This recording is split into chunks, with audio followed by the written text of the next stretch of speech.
Good afternoon, everybody, and welcome to Memorial Field in Concord, New Hampshire. We are bringing you Division I girls tennis action here today on Concord Community TV as the Purple Panthers of Nashua South High School have made the journey up to the capital city to tangle with the Crimson Tide of Concord High in what will be an important early season test for both teams. South comes in today with a record of 1-1 and is hoping to compete for a playoff berth all season long, while a young Crimson Tide team carries some momentum into this showdown after beating Manchester Memorial earlier this week to match last season's win total. Now they're looking for even bigger things. I'm Dave Page, joined by videographer Oscar Gamache and special guest analyst Jeff Siegel. And Jeff, what will the Crimson Tide need to do today to build on the momentum that they gained earlier this week? Thanks, Dave. I think the ladies of Concord need to come out and they need to figure out who they're playing against. They should be using the warm-up because this is going to be the first time they're playing against their opponent to try and figure out some strategies. My advice always had been hit a few balls to your opponent's backhand, hit a few to their forehand, hit a few right at them. Try and figure out what they like and what they don't like. Are they running around a ball? And if Concord comes out and figures that out early, they've got a good chance today.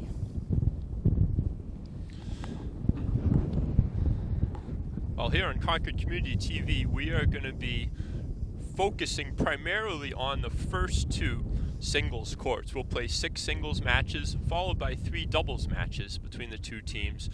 The court on your left, on the left of your screen, is court 1, and the matchup there is Concord senior captain Malia Moffat taking on South sophomore Pia Choksa. We will also be having coverage of court 2, the court off to the right of your screen, which is Libby LeBombard, Concord High Junior, taking on Krina Donnie of South. The other matchups we will periodically give updates from, maybe a little taste of the action as well, but we'll read the names of the players here. Initially, Concord Sarah Salim, senior, playing on court 3, taking on Nashua's Sanvi Praturu, a sophomore. On court 4, the Tide's other senior co-captain, Maddie Mickelson, takes on Gauri Akineni, a sophomore for the Purple Panthers. Court 5, on the far court of this complex, Ava Todd, Crimson Tide Jr., will face Rhea Schroff, Nashua South sophomore. And then on the other tier of courts, we may get a little bit of a view of that as we look at courts 1 and 2. Concord High freshman Bryn Washburn at the number 6 spot, taking on Soha Patel of Nashua South. And we'll be back with the first serve of today's match in just a minute.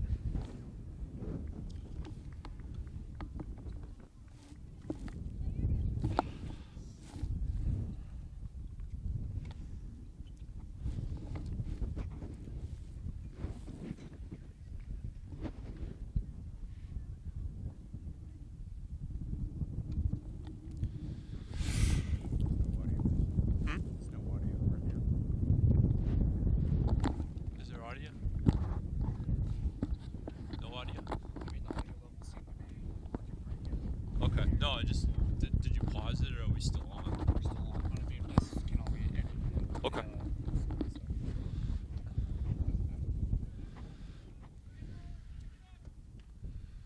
Let's see if they're still warming up.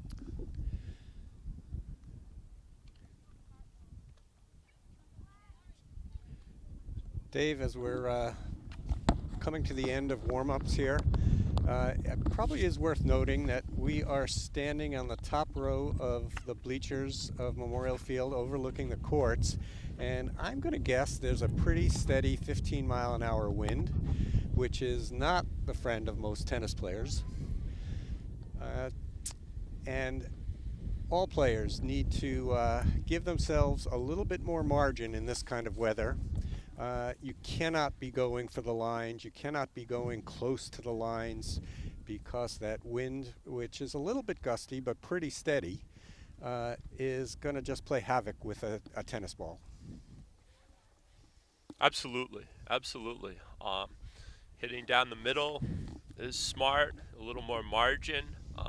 You don't want to hit the ball too high up in the air. The wind will have an even greater effect that way. And as you said, just fine-tune those margins so you're not going for the lines.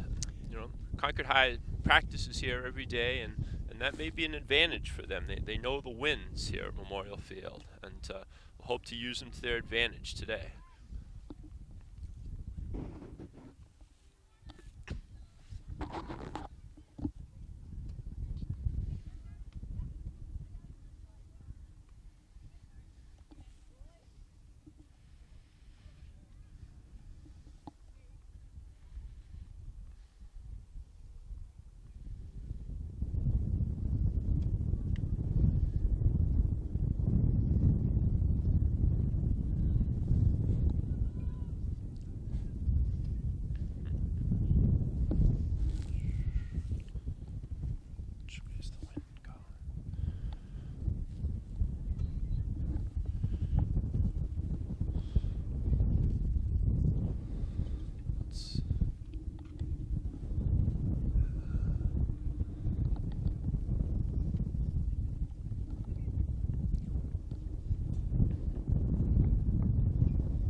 All right, well, it looks like we're ready for action here at the Harvey Smith Memorial Tennis Complex at Memorial Field. Concord High School hosting Nashua South in this Division I girls tennis match. And the sun is making an appearance today to welcome the Crimson Tide. Libby LeBombard serving on court 2 on the right of your screen. And Malia Moffat will be receiving serve on court 1 on the left. Moffat misses the return to serve on the first point.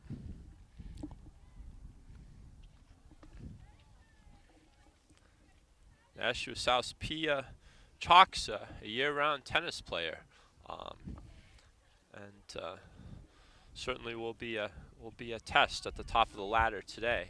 Second serve here.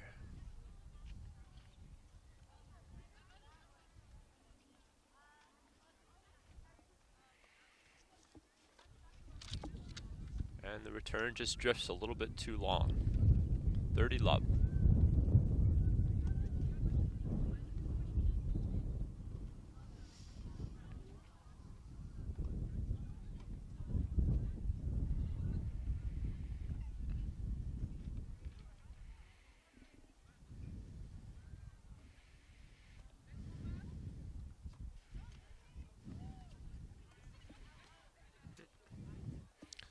A little tricky spin on that second serve, and Moffat had to come up quickly and proved to be difficult to handle on the backhand return.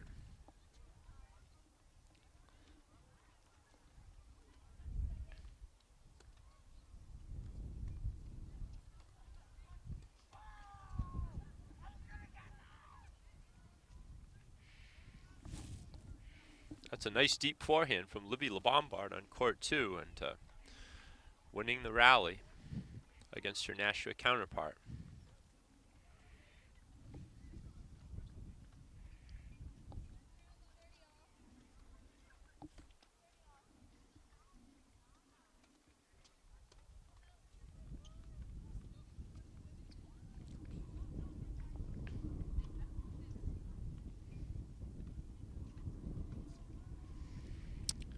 Meanwhile, on court 1, unforced error gives the Purple Panthers the opening game with the hold of serve.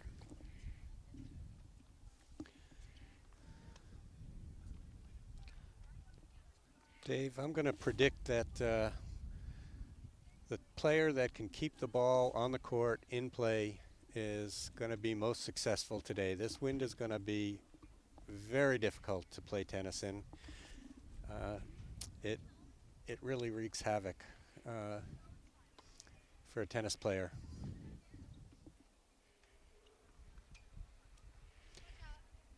Tough deep return from the Panther player, and may have been just long. I think Concord High has held serve in the opening game on court 2. Concord High is the red on the scorecards. Nashua South will be the black numbers. And quickly looking around the other courts, it looks like they are all still in the first game.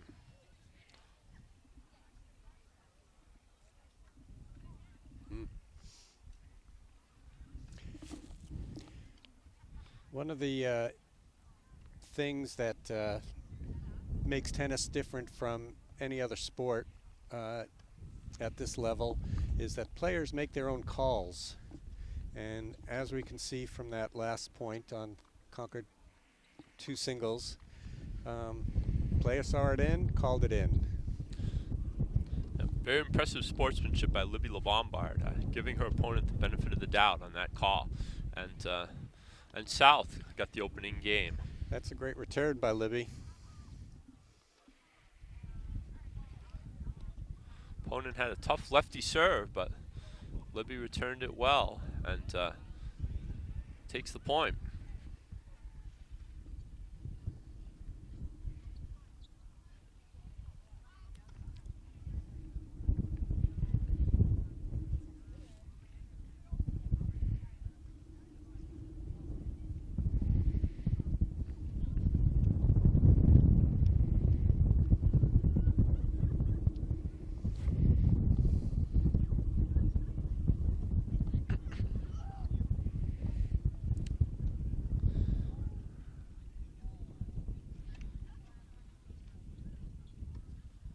The Nashua player waited for a lessening of the wind and unleashed a tough serve out wide that was unreturned. 15 all now.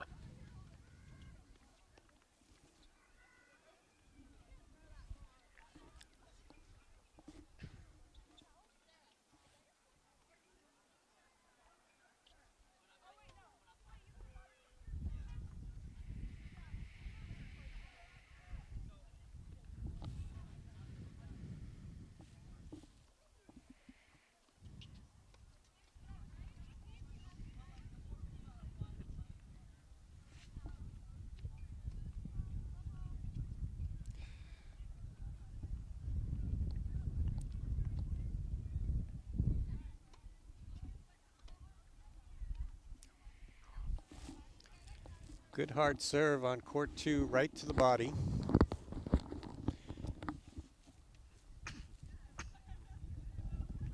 Yeah, well placed down the middle, and once again handcuffed the returner.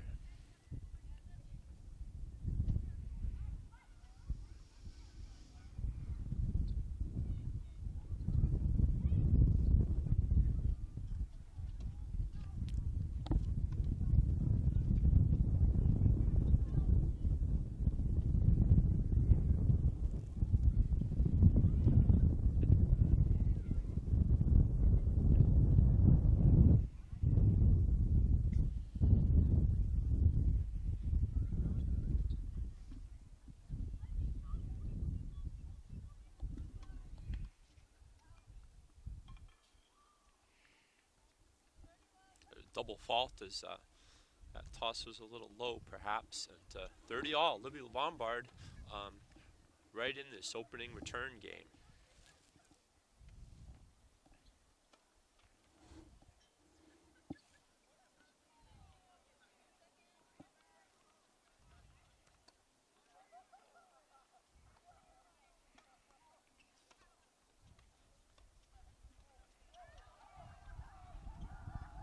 I think that serve may have been a little long, but we'll wait and see.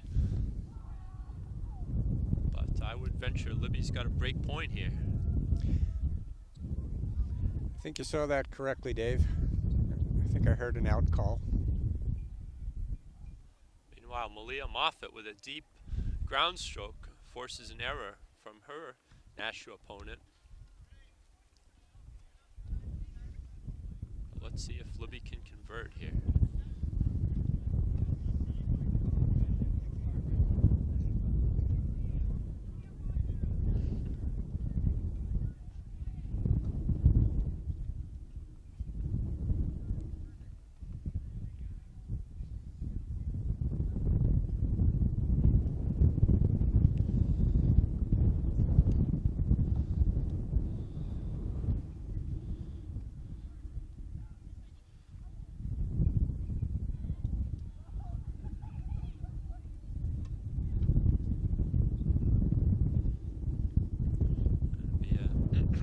Second serve coming here.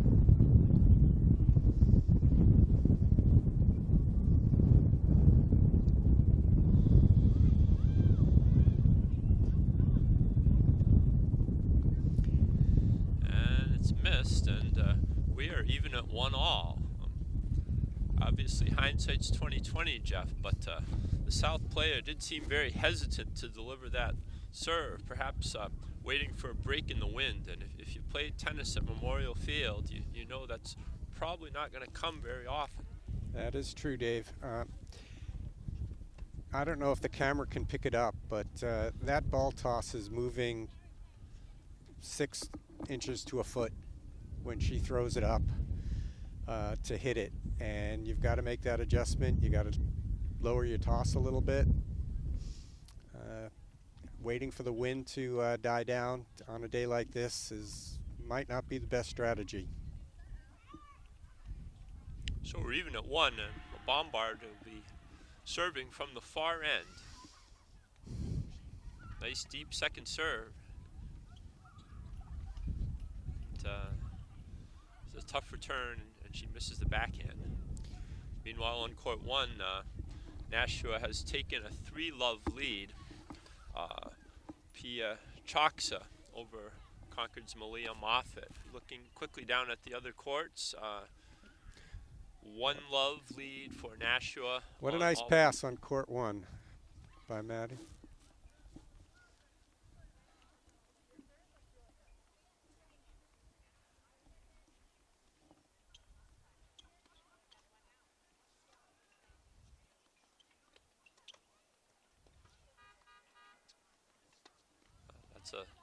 That's a tough drop volley there from Lombard, using a topspin approach shot to get into attacking position and convert it at the net.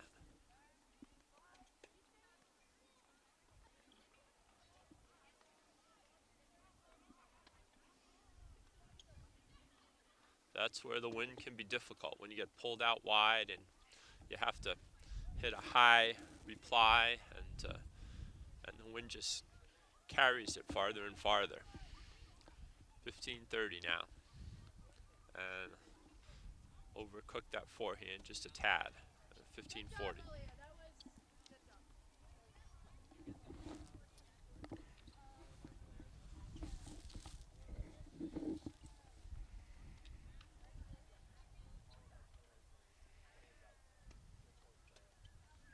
Nice deep second serve, and backhand return flew long. 30-40.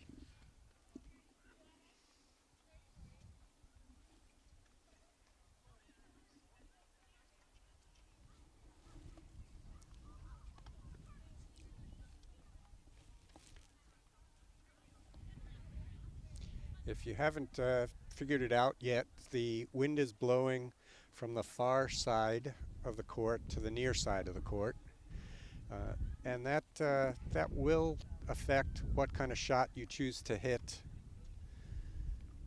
You'll see a lot of balls hit up in the air from the near side to the far side because it's very difficult to hit it long.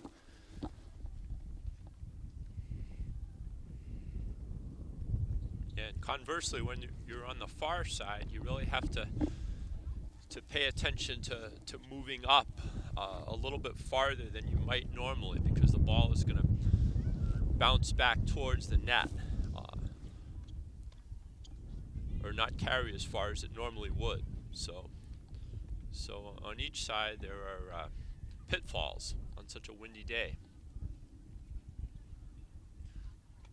Nice approach there to the backhand, and passing shot into the net.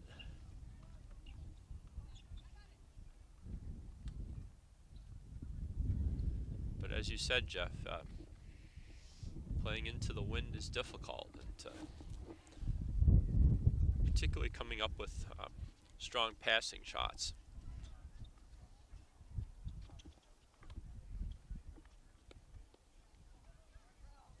Forehand just missing there after a short rally, and we're back to deuce.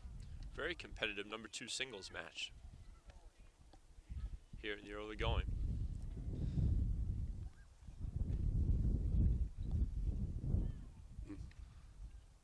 Once again, a very nice second serve. Libby's done extremely well at getting that second serve deep. Isn't easy to do on such a windy day, but the ground stroke may have let her down a little bit afterward, and break point for the Panthers.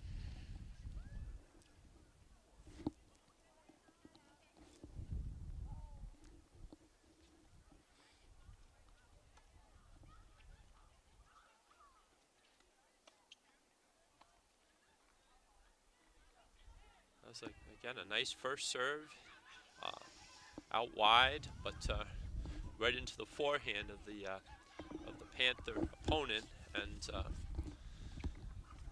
that game goes Nashua's way, as all 3 games have been breaks of serve so far. Nashua South leading 2-1 on court 2.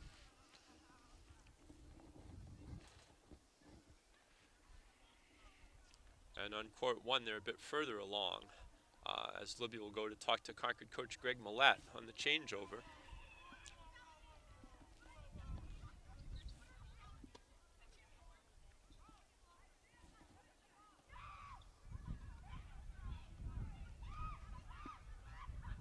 That's a good deep serve from the Nashua number 1, and used the wind to good effect. And, return was missed.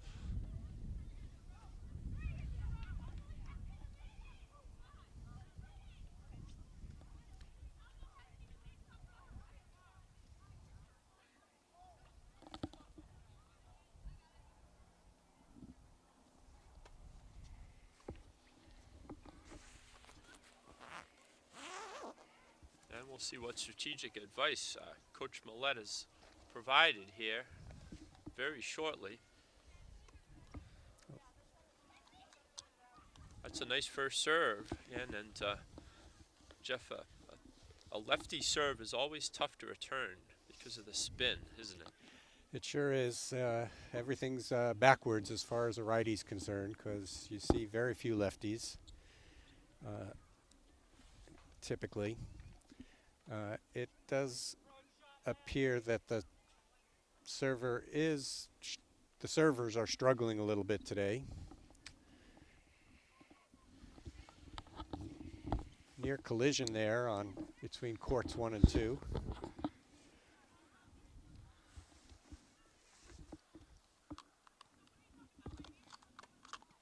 Seems to have been somewhat of a break in the wind here, Jeff. Don't want to jinx anything, but perhaps the players can take advantage.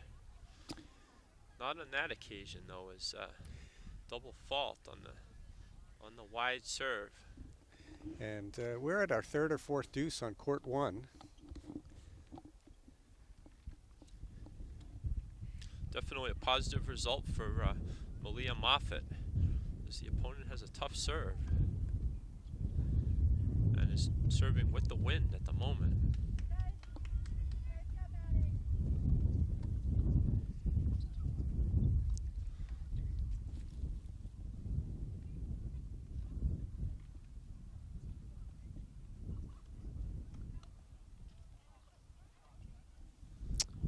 And Malia draws the error.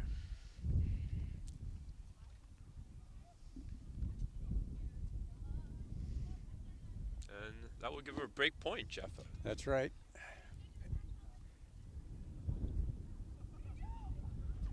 Chance to turn that red number on the scoreboard here shortly, if she's able to convert here.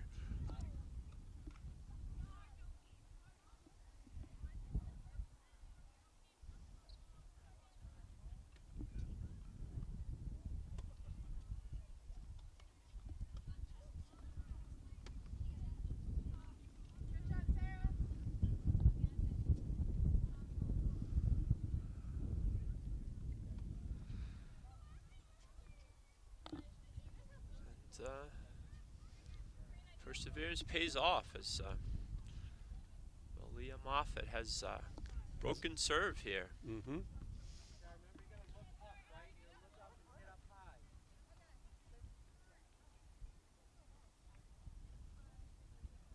And has cut the deficit to 3-2.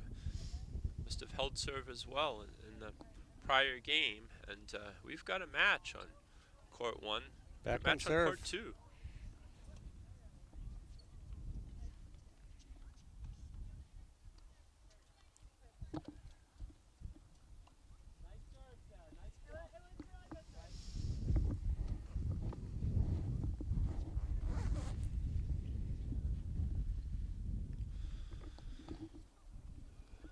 So as Nashua #1 Choxa takes a bit of a timeout to confer with head coach Karen Cullison, we'll go back over to court 2. Libby LeBombard facing that tough lefty serve.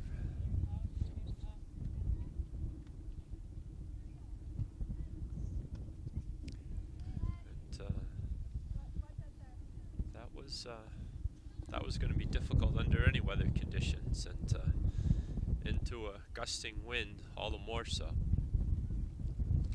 Looks like South has held serve after a couple deuces and has taken a 3-1 lead.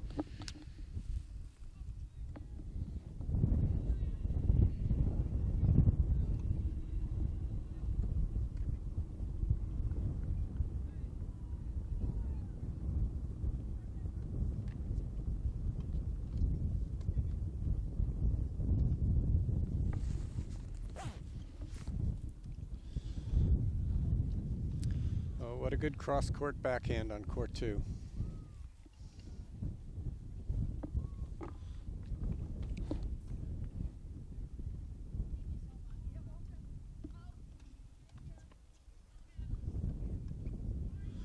Couple quick mistakes on court 1. Malia Moffat, now with the wind, has to rein in her ground strokes just a little bit more after a couple long unforced errors.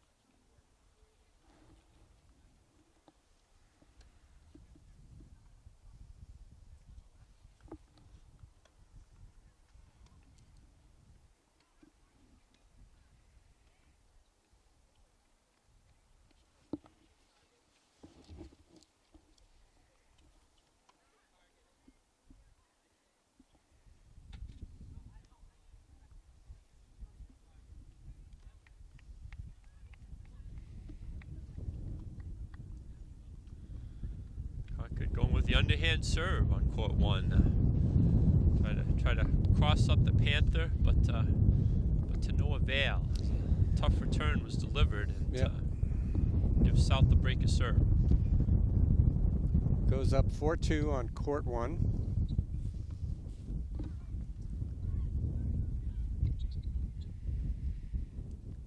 And Concord serving at 1-3 on court 2 as well. It's a strong return there from Donnie. Handcuffs Libby, and that's going to be a game to the Panthers. 4-1 now, South on top.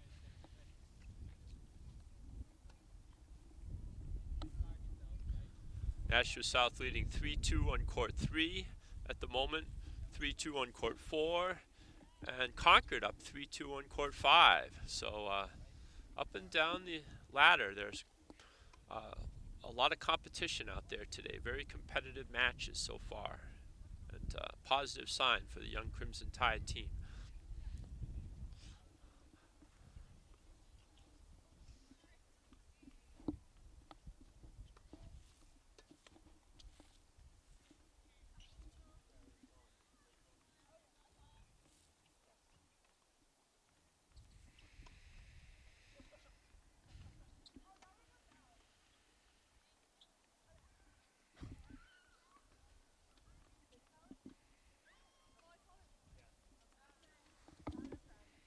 Good patient play from Malia Moffat.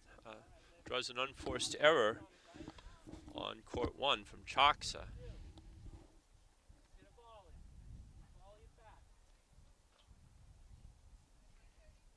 And she'll look to the wind to give her returns a little more heft and depth as she tries to break back.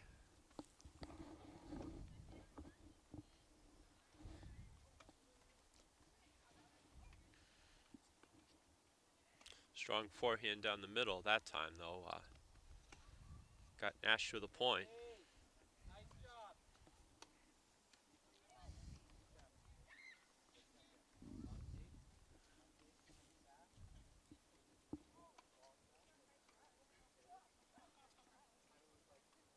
Very nice return there, Malia, using the opponent's pace, just blocking it back nice and deep, and again drew the unforced error, Jeff.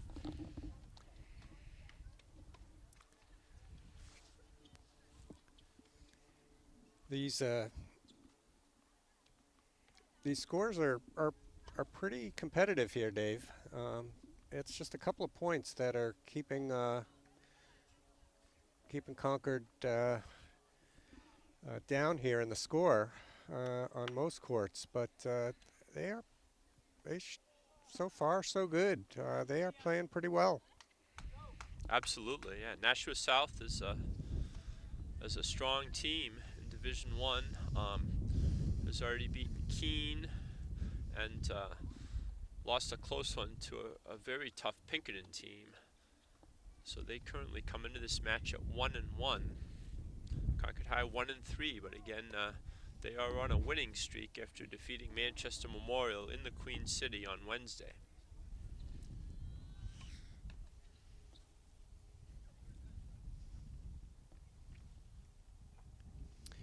I think we just had a break a serve on court 1.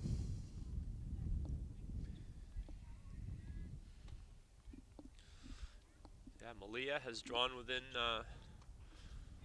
4-3.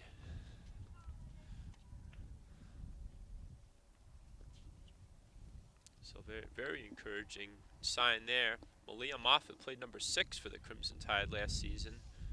Remember watching her on the far bank of courts on a couple of occasions, and earlier this year she was playing in the number 4 spot and delivered a big individual win against Dover, a perennial championship contender. So that vaulted her into the top spot, and obviously, Jeff, a big jump going from number 6 to number 1 in just a single year. That says a lot about her seriousness about the game.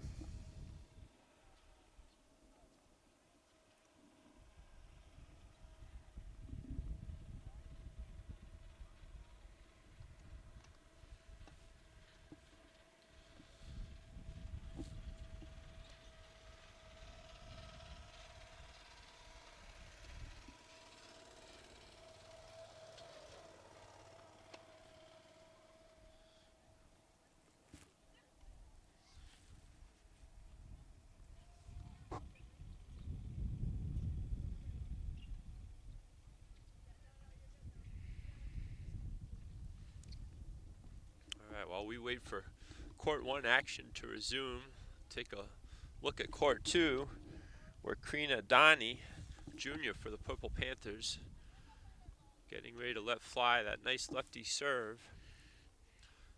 And Libby LeBombard waiting on the far side.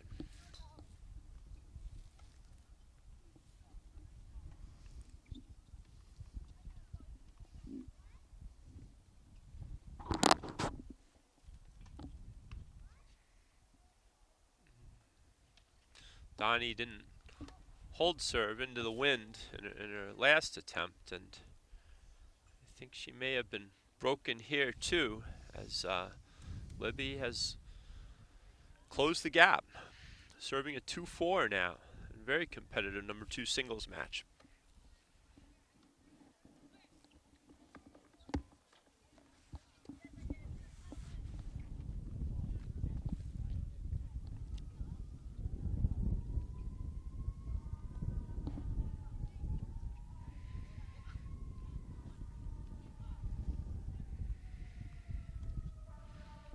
Once again, very deep second serve from LeBombard.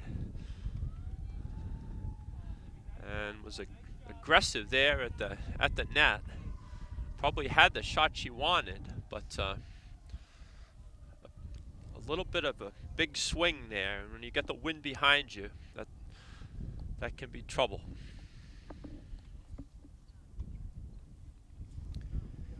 What a nice passing shot on Court 1. Concord is right there. Malia Moffat staying very close in this match with nice steady play, good footwork. All tied up on Court 1. 4-all. They played at 8, so first to win 8 games by a 2-game margin will be the overall winner. You could also win 9-7 or 9-8 in a tiebreaker if it comes to that. What a nice volley put away on Court 2. Libby coming in there once again with the wind behind her and made no mistake that time with the put away volley. Well done.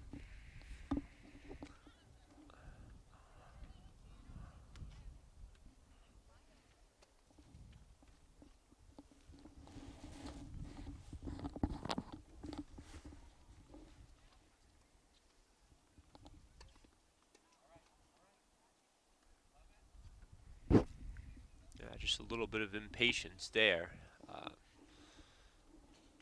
And the forehand missed. LeBombard can hold here. It is going to be nip and tuck all the way to the wire, I would think.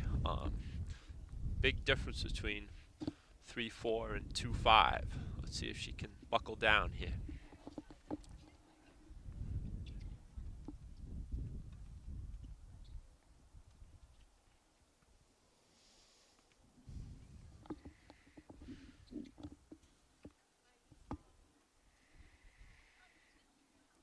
That's a well struck forehand there from Donnie.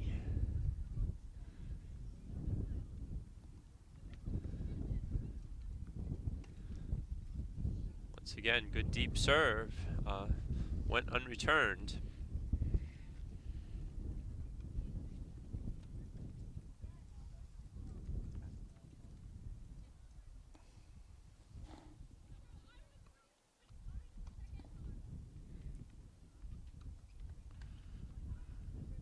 Nice get by Malia Moffat on that wide ball on Court 1, and opponent 15-30 on Court 1.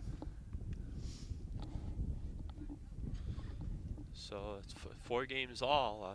Malia looking to get an important break of serve here. Let's see if she's able to give herself a couple of break points here.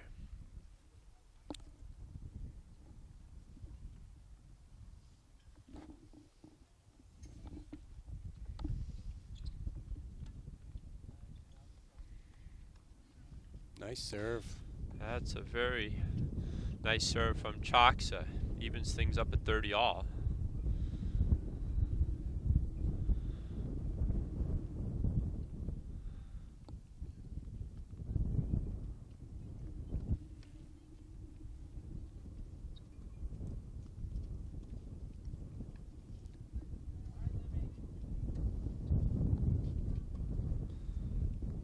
Well, Libby's come through the hold on court 2 as the Nashua player seems a bit troubled by the wind and missed a couple balls. She'll have the wind behind her now, though, and we'll see what effect that has. Meanwhile, back on court 1, Chalks is serving to Moffat.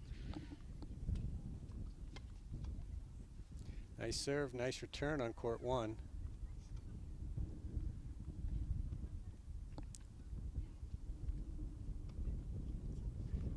Deep ball.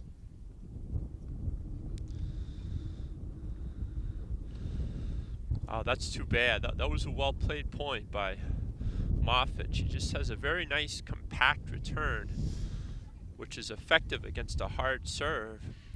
Uses the opponent's pace to her own advantage.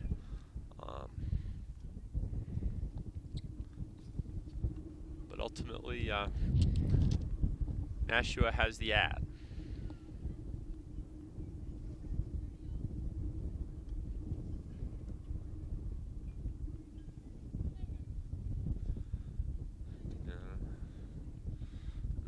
Need a serve clock here, Jeff, like the pros, but again, I just don't see the benefit to doing this. You're waiting 30 seconds, a minute, and now the pressure's all the greater when you do step up to that line.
Back to deuce on court 1, Jeff. Does look that way.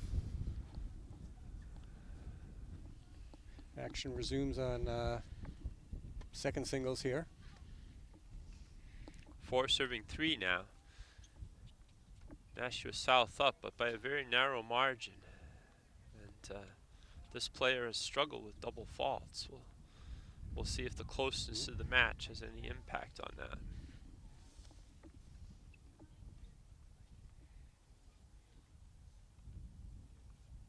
Second serve on court 1, an important deuce point. But a missed forehand is again a nice return from Aaliyah Moffat has given her a break point, and opponent's frustration is visible.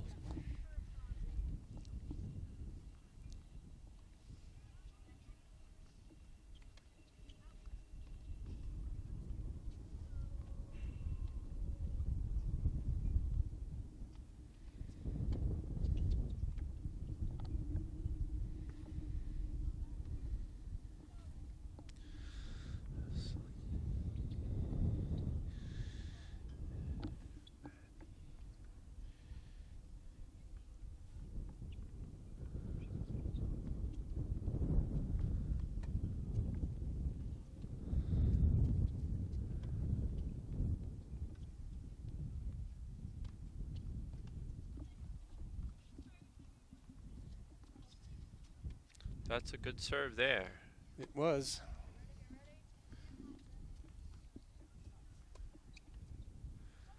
And we're back to deuce. 4-all. Very competitive #1 singles match between Malia Moffat, Concord High senior captain, and Pia Toxa of South.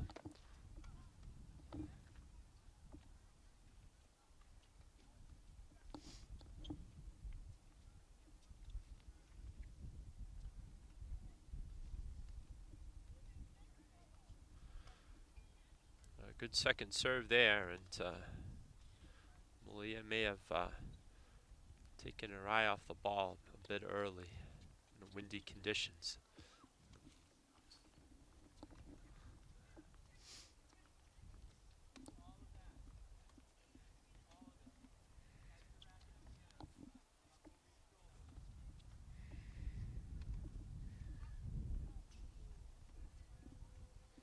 So add in now for South on court 1.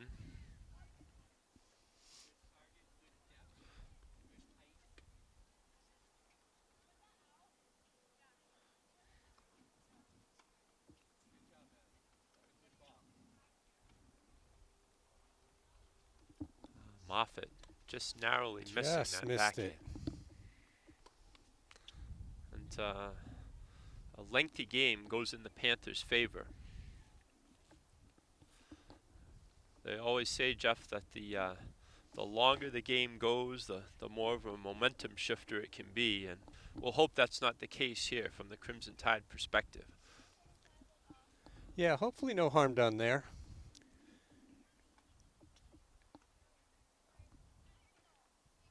Server traditionally has the advantage in the point as the returner is reacting. So a good serve will oftentimes cause some errant shots. Just saw that on court 2.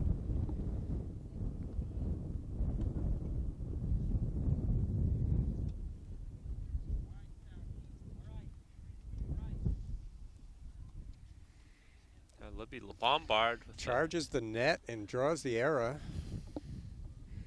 a strong approach, drew the error, and close match on court 2 as well.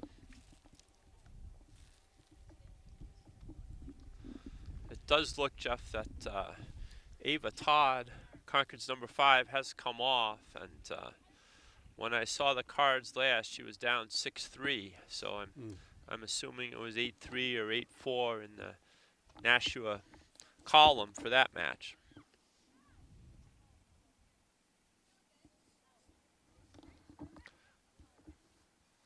So Nashua South up 1-love here in the team score. You need 5 of the 9 individual matches to claim the team point. Sure, divided by 6 courts of singles and 3 courts of doubles. That's a great deep shot on court 1.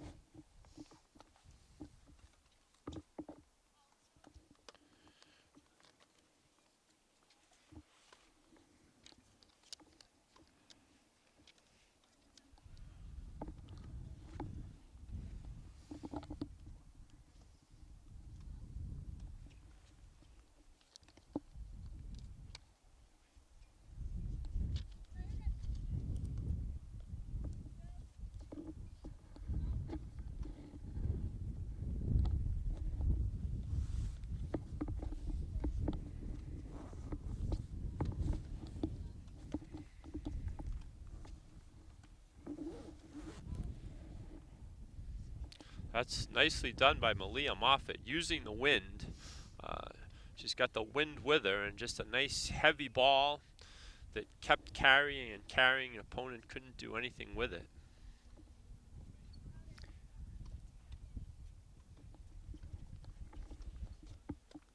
And by heavy ball, Dave, you mean that she hit the ball with a lot of spin, a lot of top spin, and when that ball touched the surface of the court, it rebounded very high and out of the strike zone. Yeah, the wind just gives so much more weight to the ball, and really a nice carry. Malia Moffat, I believe, has held serve with a very strong game. 5-all on court 1. It's another competitive match on court 4. Looks like Concord captain Maddie Mickelson is down 5-6 at the last changeover. certainly very competitive. Sarah Celine down 3-6 in a battle on court 3, and Bryn Washburn, after a very close start in the early going, Nashua has run out to a 6-1 lead on court 6. We'll see if Concord can come back there.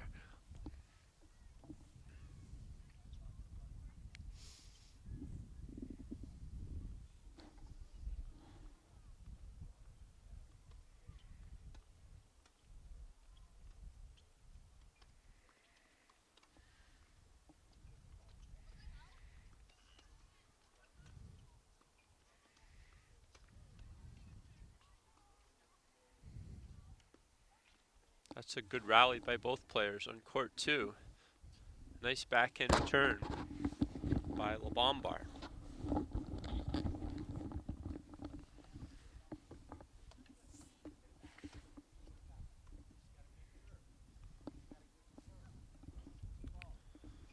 Back to court 1 now. A nice service winner there by Choxa of Nashua.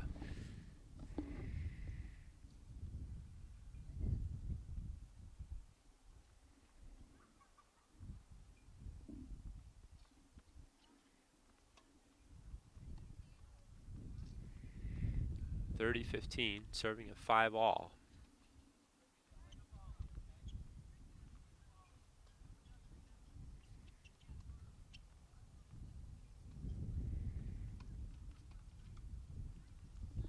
Nice serve, nice return on court 1 into the rally.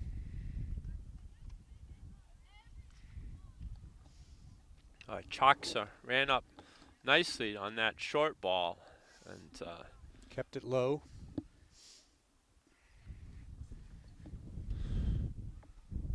(40-15) now, I believe.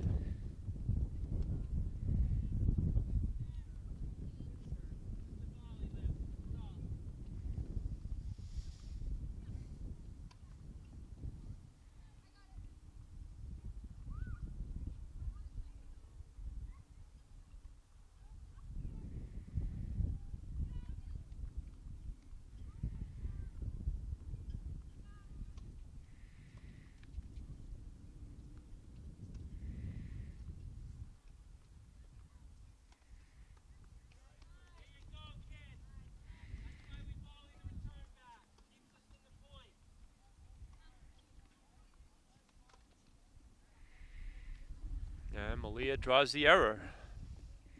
Not giving up this game without a fight here.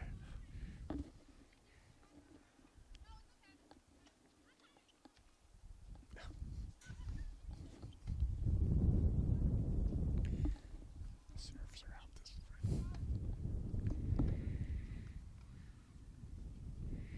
That's a very strong serve from Choxa into the wind at that, and it gives her an important game, putting her up 6-5 in this 8-game pro set.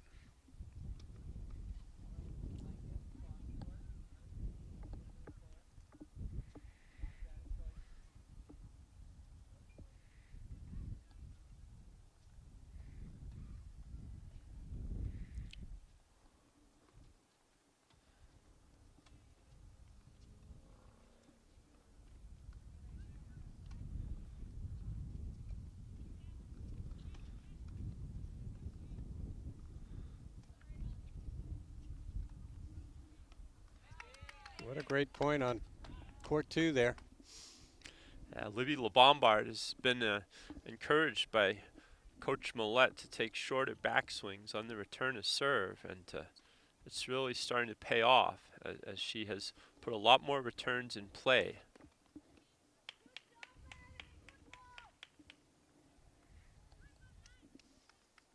Moffett draws the mistake on court 1.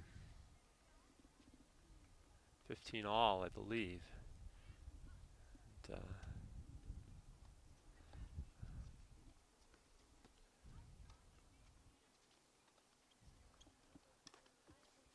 oh, that's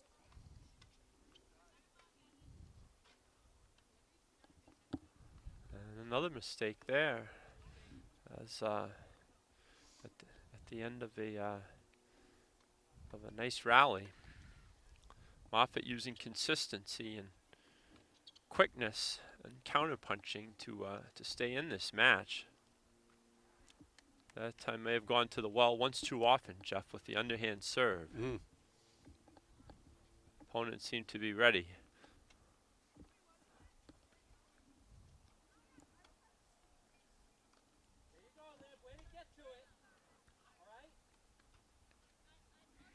Oh, that is most unlucky there. Net cord winner. At a big, on a big point at that. As a 30-all point, you hate to see the ball take those bounces.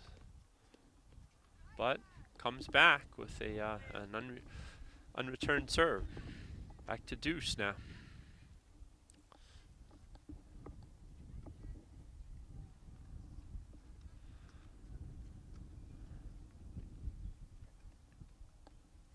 Not sure if Malia is just finding it difficult to serve into the teeth of the wind. She's I think she's been serving underhand all day.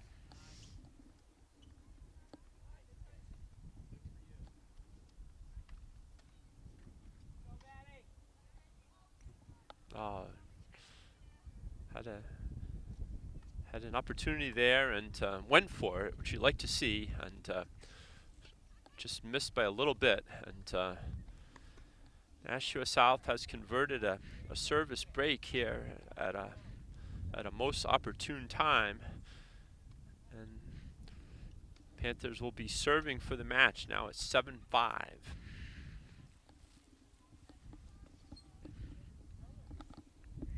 Nashua sophomore Pia Choksa ready to deliver.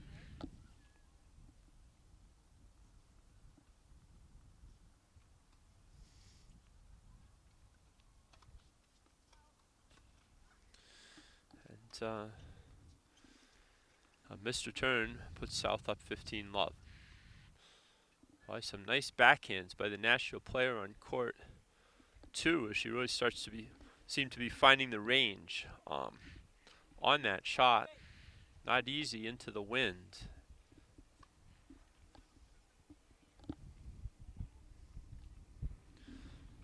Meanwhile, Concord's Maddie Mickelson, Jeff, has taken a 7-6 lead as they are on a changeover. Maddie will be looking to slam the door on a singles win here.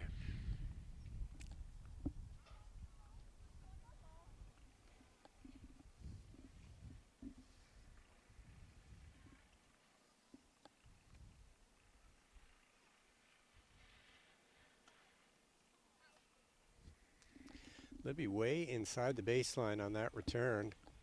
Forces a service double fault. Hanging in there.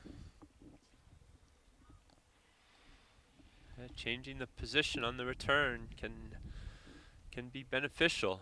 Give your opponent a different look, especially if they're starting to get into a groove.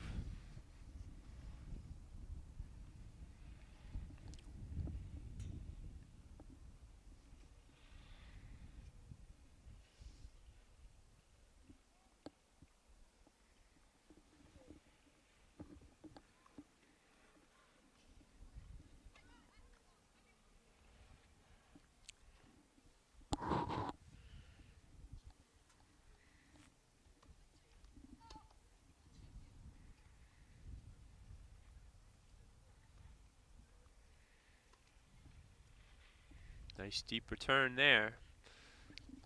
And Malia continues to battle.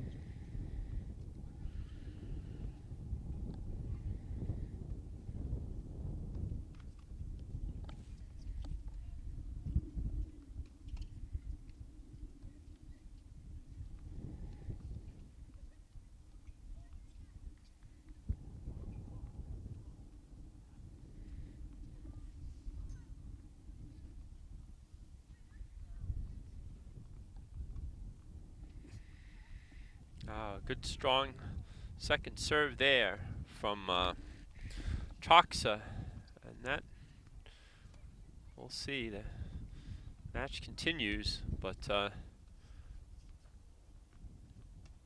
getting late for Malia Moffat here as she attempts to launch a comeback.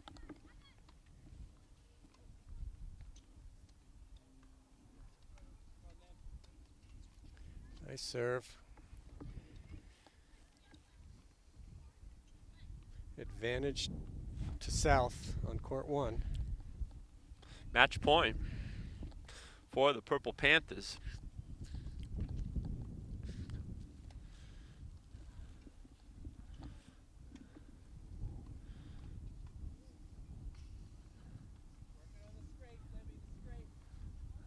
That was what a great return on a very good serve. Classic return to serve on a very strong serve. Once again, using the opponent's pace. And I believe Maddie Mickelson has claimed victory on court 4. Players are at the net shaking hands. I saw her win a couple nice rallies. So I think Concord High has their first point of the day here. And Nashua South has 2, so very competitive Division I tilt here at the Harvey Smith Complex.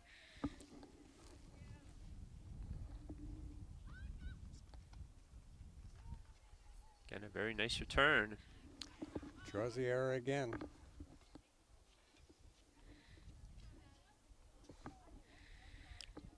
Troxa, maybe with the wind behind her, has gotten a little too cautious, doesn't want to overhit, and not always following through on that forehand.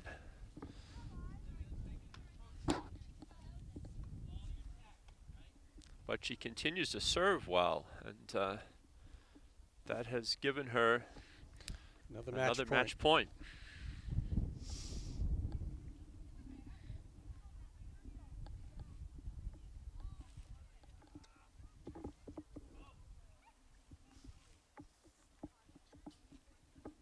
I stand corrected. The team score is 1-all now, as Bryn Washburn is still battling on court 6.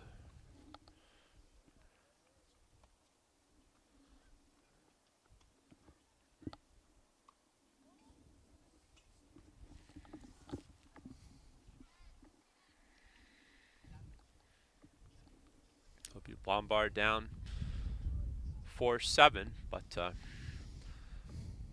Coach Millette still hard at work here, looking to launch a comeback.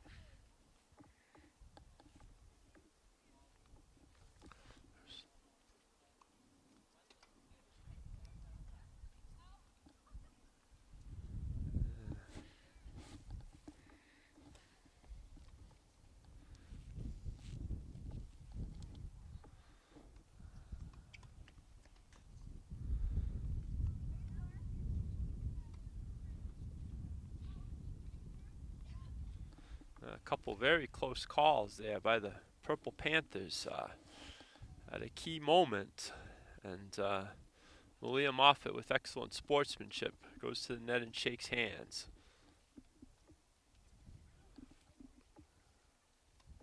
And it's really a very nicely played match by both players, Jeff. 8-5 in Nashua's favor, but that's one that could have gone either way. It certainly was a close match. I think the wind had something to do with that.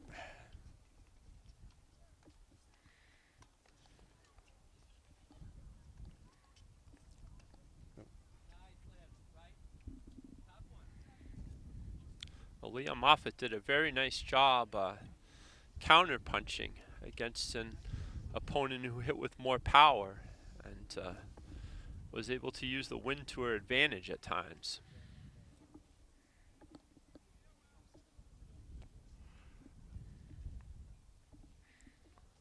Certainly an encouraging result for her in her first season at number 1 against a strong team.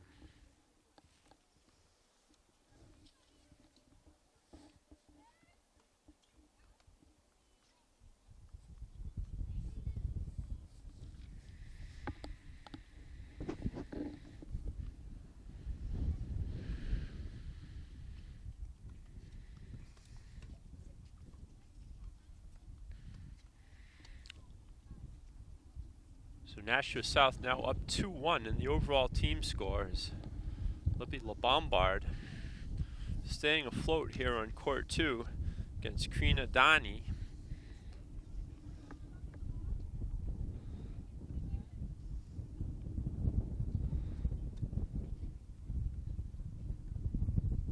Nashua leading 7-4.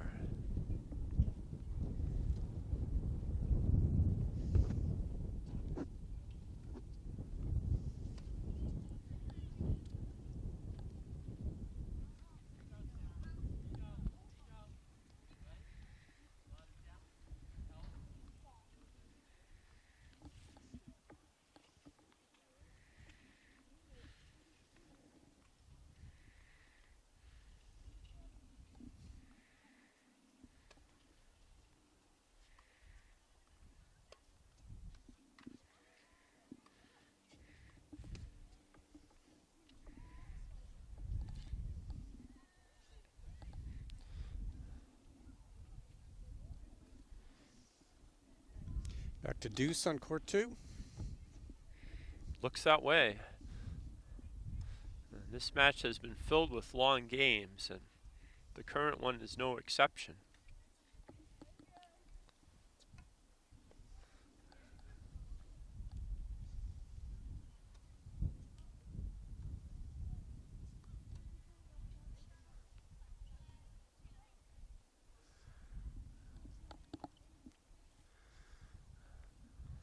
Second serve on court 2.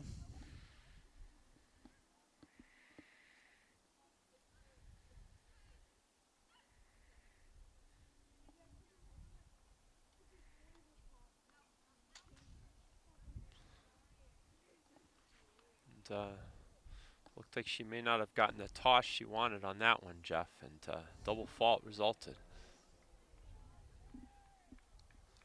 Gives Libby Lombard a key break point here. She's looking to narrow the margin here. Nice serve there, though, right into the body. Very well placed. And in fact, that was the match. So we thought Libby had the ad, but in fact, that was not the case. Still an excellent match by both players, and a lot of competitive games, a lot of long points, and just a little, maybe a little more experience in the Nashua corner. When any set in tennis goes an hour plus, you know there's a lot of long points, a lot of close games, a lot of deuces. Concord can build on this. So Nashua now up 3-1 in the team score. Bryn Washburn on court 6 is really battling, was down 1-6 and has now cut it to 3-6. But we have on the court here to the right Sarah Salim of Concord High, senior, who was down 4-7 against her Nashua opponent, Sanvi Praturu. But Sarah was down early and has fought the good fight here throughout, and looking to prolong things a bit more.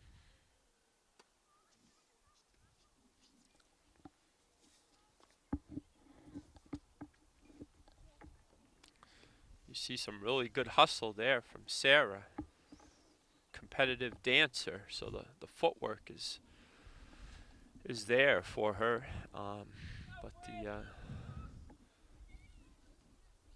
just couldn't quite get there. It's a well-placed opposing shot. I've been watching a little bit of this court 3 match, Dave, and Sanvi might be the best server on the Nashua team. That's saying something too. A lot of these Nashua girls have strong serves. She has a very fluid motion. Many of them, I believe, play at Longfellow Indoor Tennis Center in the winter months.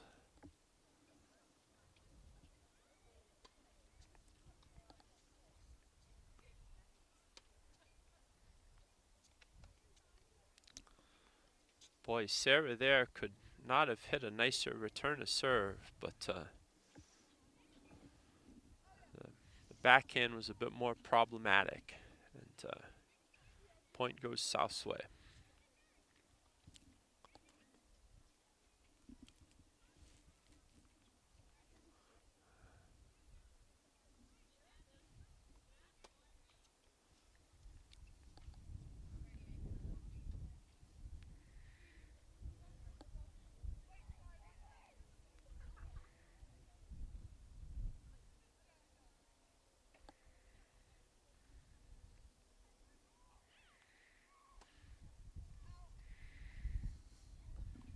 Double fault. Of course, I said how good her serve was and put the announcer's jinx on her. My apologies.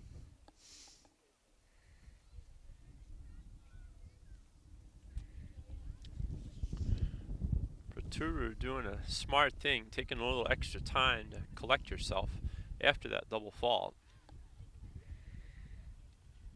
And I think they're at 30 all, if I heard correctly. Nice serve. Good block return from Salim.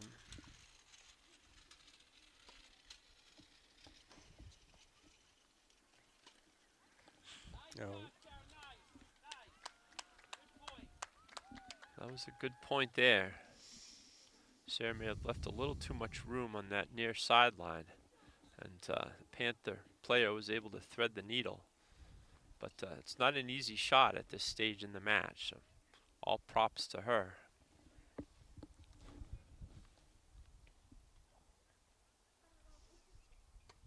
think we've got a match point here.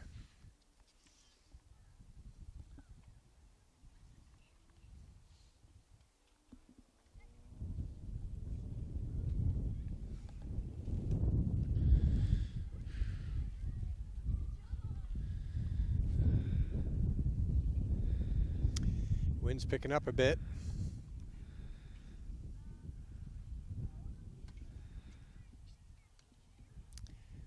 Strong serve there, and I think that's the match. Think so, but Sarah Salim certainly battled hard against an opponent with very nice strokes, and there's no shame in that.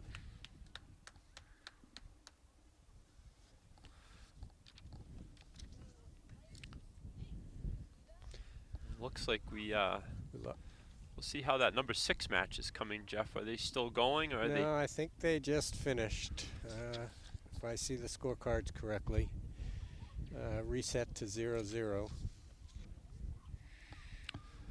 Well, that'll conclude the singles portion of the play here today. In that case, and Nashua South has taken a 5-1 lead. That means South will win the team match, but they will still play the 3 doubles matches very shortly. So please stay tuned here, and you get to watch some nice high school doubles.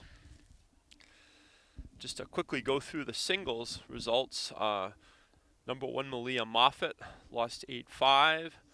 Libby LeBombard at number 2 was 8-4. In the opponent's favor, Sarah Salim lost 8-4. Again, all very, very close contested matches. At number 3, Maddie Mickelson winning an 8-6 barn burner. Congratulations to Maddie. And 8-3 losses on courts 5 and 6 for both Ava Todd and Bryn Washburn. Yeah, we'll look forward to the doubles. It's a completely different game than singles, and Concord coach does stress doubles play, and we will see how the pairs work in tandem. Doubles is a lot more about angles and positioning than singles is, and hopefully Concord could make a bit of a mark here.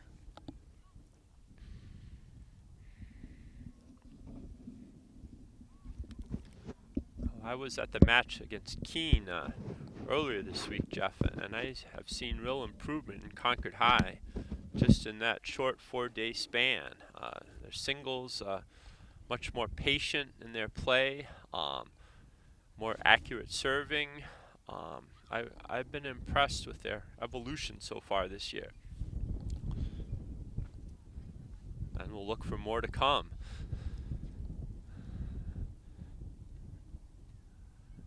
Jeff Siegel, of course, is a very important figure in the USTA, United States Tennis Association of New Hampshire. And Jeff, while we have a bit of time here, what can you tell the folks out there about any of the initiatives that USTA has and how they could perhaps get involved if they're so inclined? Most adult players know USTA through its very, very extensive league play. There are men's leagues, women's leagues, co-ed leagues, mixed leagues, year-round. Teams play towards a New Hampshire championship of a league, and that brings them oftentimes to a district championship where New England is made up of all the New England states, and there are typically 4 districts going on with a couple of teams from each state.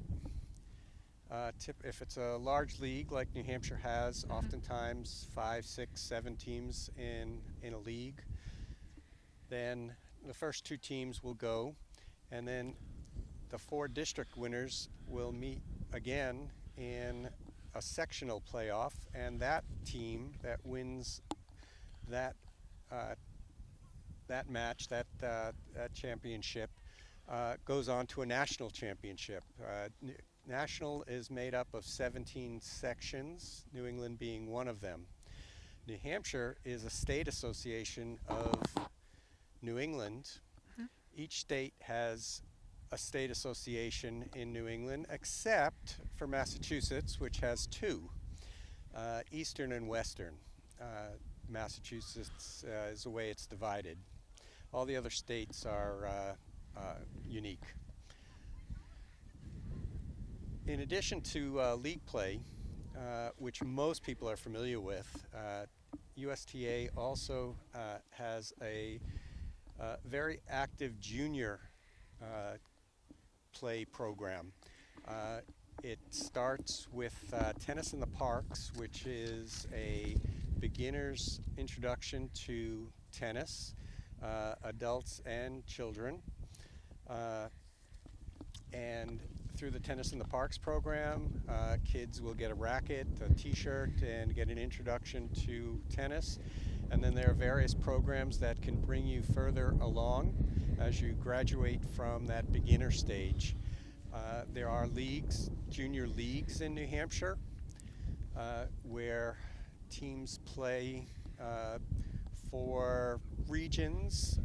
You might have a southeast or a southwest region of the state, a central region of the state, and those also result in a sectional playoff, and then the winner of that league goes to the national tournament. There are organizations in New Hampshire that exist to bring tennis to different groups of people. We have one NJTL, National Junior Tennis Learning, and in that case, that's all involves kids and some component of education. Then there are community tennis associations, and there are several around the state that teach tennis lessons to different groups of kids and adults.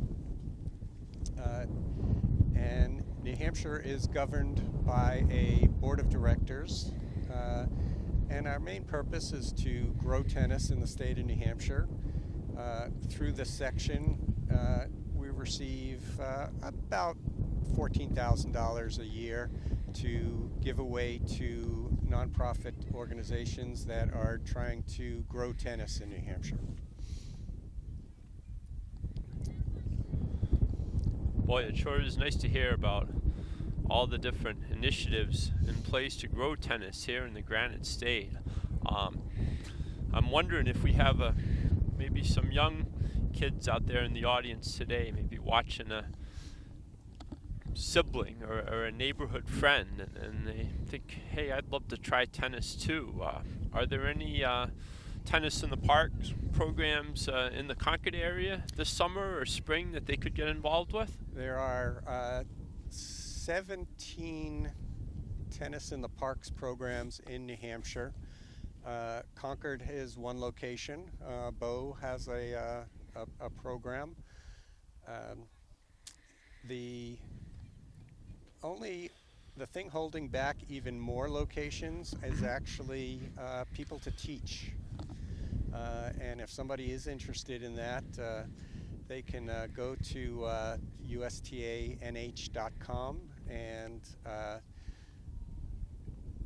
through the Contact Us page indicate that they might be interested. You get training if you're not a tennis player and how to teach basics of tennis.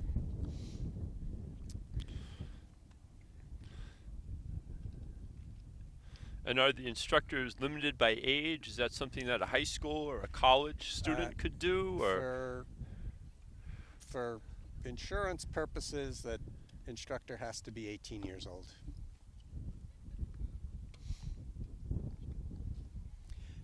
All tennis in the parks programs are done through the city or the town's recreation program, and that's how the sign-ups are done. As I said, depending upon the town, typically it can run about $70 or $80 for 8 weeks of lessons, and that includes a t-shirt and a racket for a kid.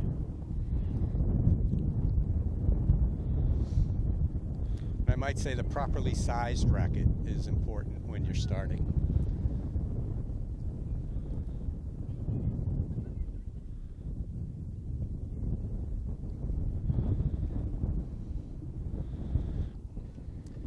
Looks like we're close to starting doubles here. Yeah, let's go over the matchups if we could. And it looks like Nashua South has made a significant amount of substitutions into the doubles lineup, which is great. Gives more kids a chance to get into varsity action. So if our data is correct here, at number one, Concord's number 1 and 2 players, Malia Moffat and Libby LaBombard, are going to be facing Ananave Arun and Alexa Lemire. That's on court 1, on the court to your left, for those watching at home. Then on court 2, we'll have number 2 doubles, Concord senior Sarah Salim and Maddie Mickelson, facing Salsvidi Pawar, a junior, and sophomore teammate Prislin Anand. And then on court 3, Concord's Bryn Washburn and Ava Todd taking on Annika Gramella and Baihavia Arun of the Purple Panthers. So we'll follow primarily the numbers 1 and 2 doubles, with maybe a few peaks or at least score updates from D3.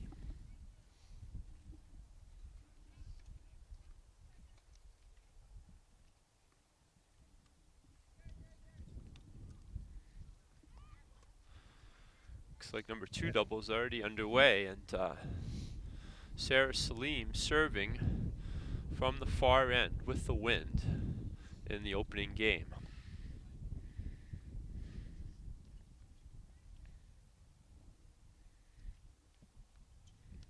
Nice strong serve there. Kicked up nice and high and nearly over the opposing returner's head, and those are never easy to get back, especially when the wind's in your face. Anytime on a tennis court you have to hit a ball above your shoulder, you're in trouble.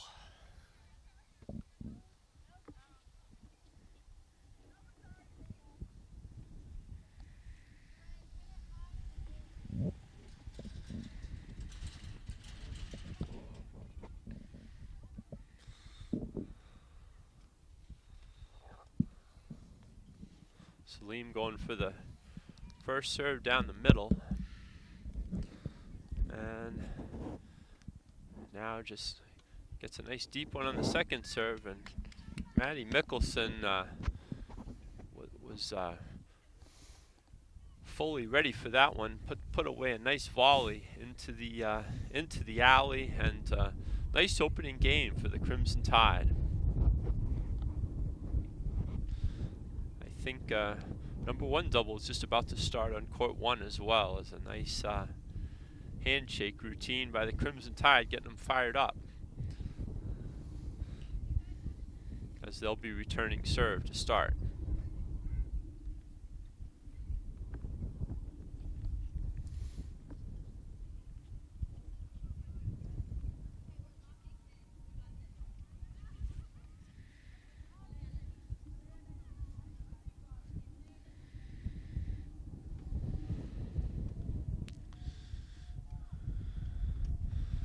A very nice return from Moffat.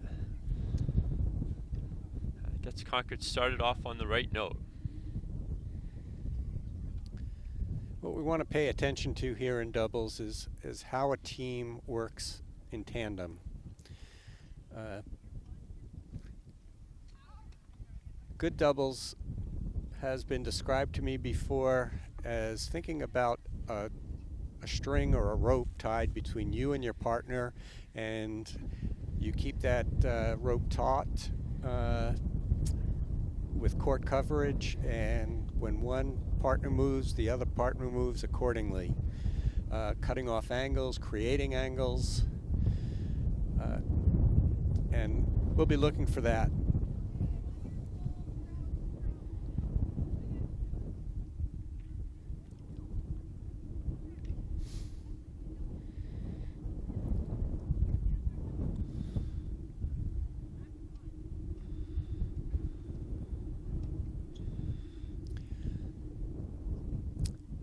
A shot between partners is also a strong shot, so there has to be good communication to see who's going to take that ball,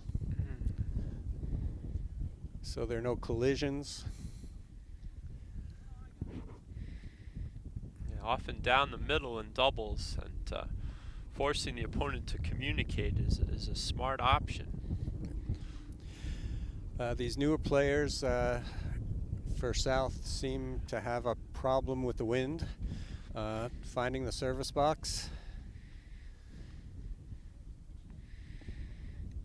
It is something you cannot simulate, Jeff. You have to experience Memorial Field for yourself, and those early games, it can be very difficult for a visiting player, particularly one without much experience in match play.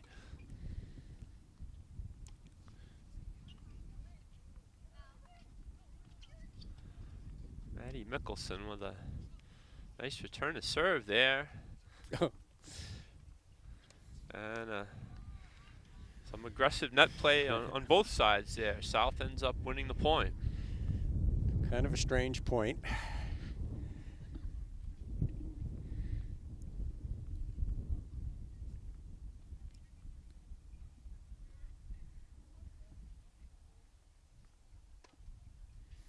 Strong return of serve.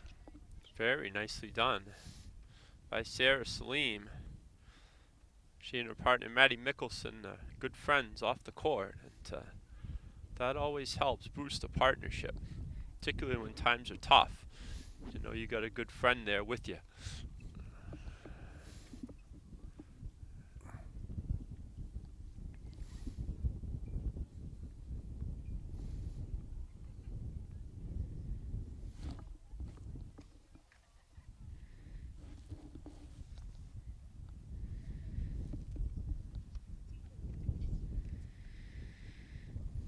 Tough serve there, and The wind holding that one up. The South player not recognizing that.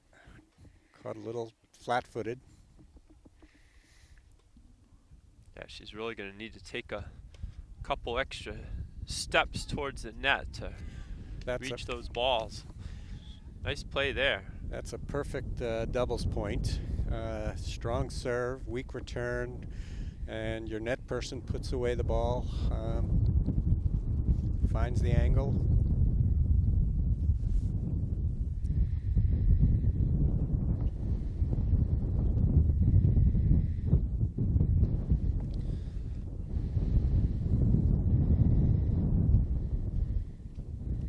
And the wind, if anything, has only strengthened in force. Thought that would be difficult to say, but it has picked up even more, and it's now a real challenging factor for all the players on every court.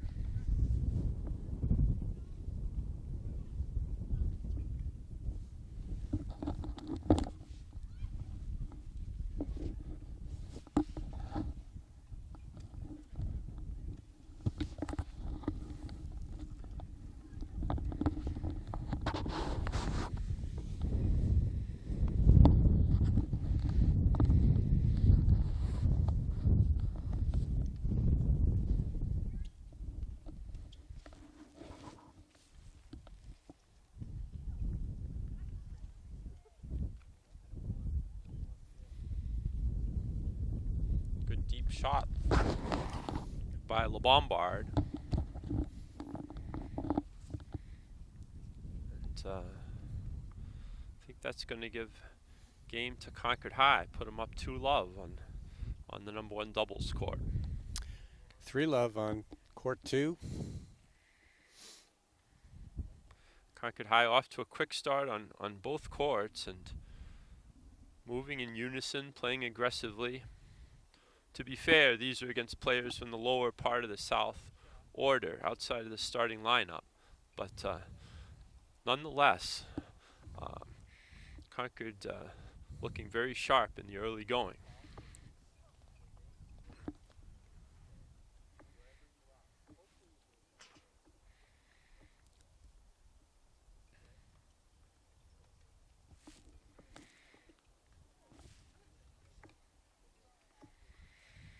Sarah Salim with another strong forehand return on court 2. And nice drive by South on court 1.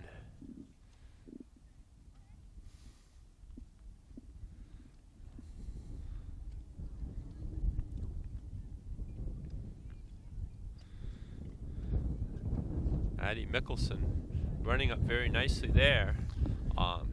Would be nice to see her even continue to the net when she's that close, but more comfortable at the baseline, and ends up winning the rally there.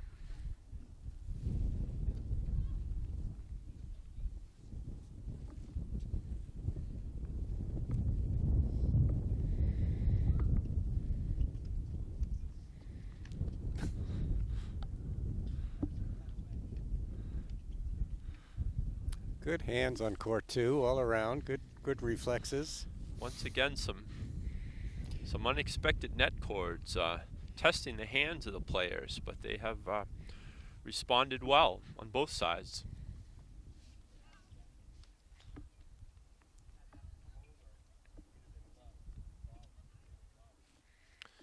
Greg Millette encouraging the court 3 doubles team with some detailed instructions. That's a sign of a good coach.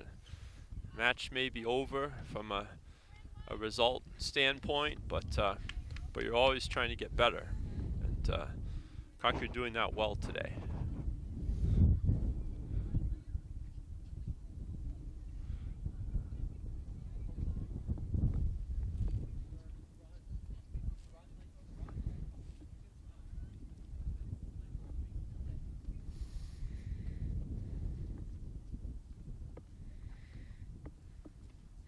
South with a service winner on court 1. As the game continues, they're serving at love 2.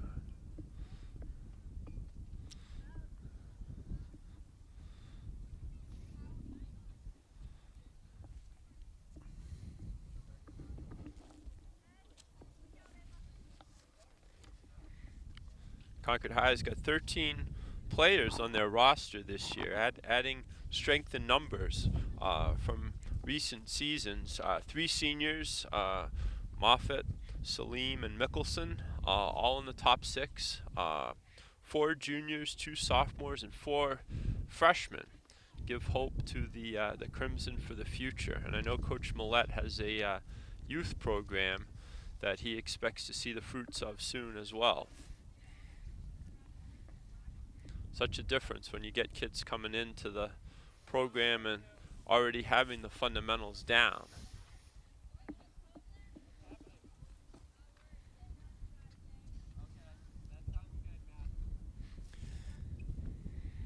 Although the casual fan might not realize it, so much of tennis starts with your feet. And it's been my experience, and when Coach Millette came on the scene a couple of years ago to a team that was having difficulty having 6 sign-ups, and he said, what should I do? I said, go scout the soccer team in the fall and get some of those kids on your team, because good tennis starts with good footwork, and soccer players have good footwork. Absolutely, Jeff. From coaching together for many years, we can both attest that some of our most effective players were people who were great athletes from other sports and had skills that could transfer over to the tennis court. You don't have to be a lifelong tennis player to make an impact in high school tennis in the Granite State. That's a good serve by Sarah Salim. Nice heavy serve once again. Just left the South returner just helpless on that. And 5-0 for the Crimson Tide.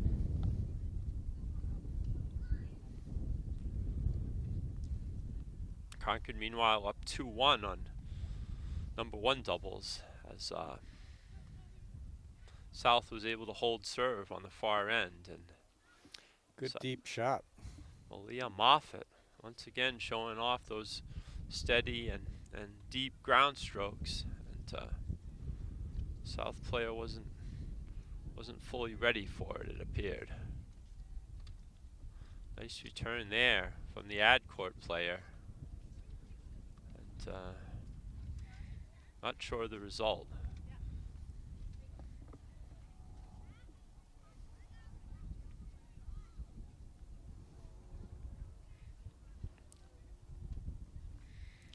Meanwhile, Coach Millette conferencing with Mickelson and Salim as they go back out. Certainly they're feeling good with a 5-0 lead, seeing some smiles. Nice to see. Obviously you don't want to get lax, but a very, very positive start and a lot to feel good about.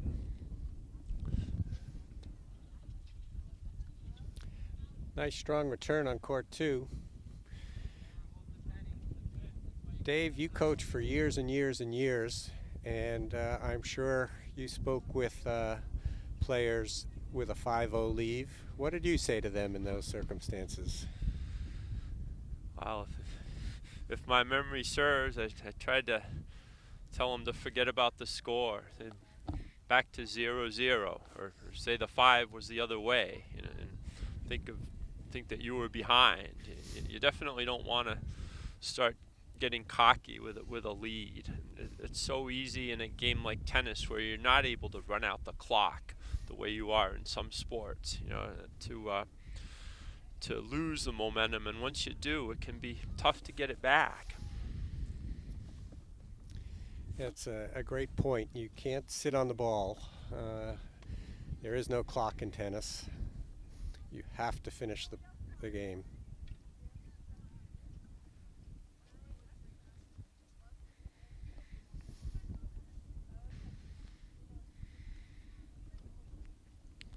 So Concord High maintaining a lead in all 3 doubles matches here at the moment.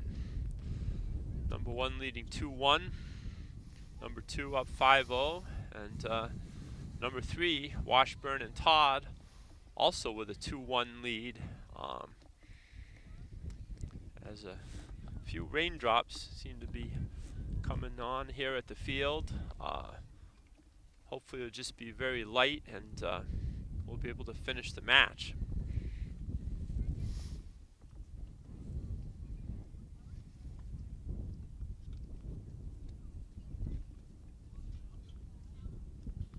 High school tennis on a hard court, if the rain is light, sometimes it doesn't affect play for a while. And this match is nearing completion as Livy LeBombard unleashes a howitzer forehand return on court 1. Nicely done.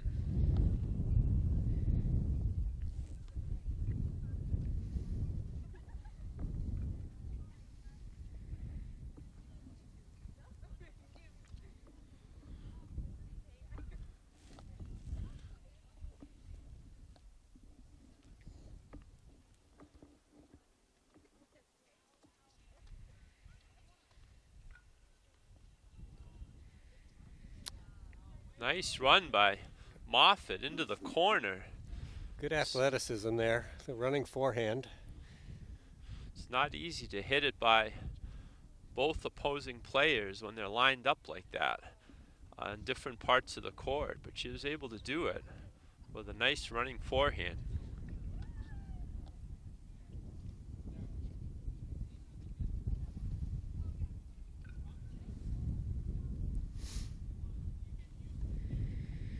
And gives Concord High the game, and they took both on that sequence, and LeBombard and Moffat now with a 4-1 lead on their opponents Arun and Lemire.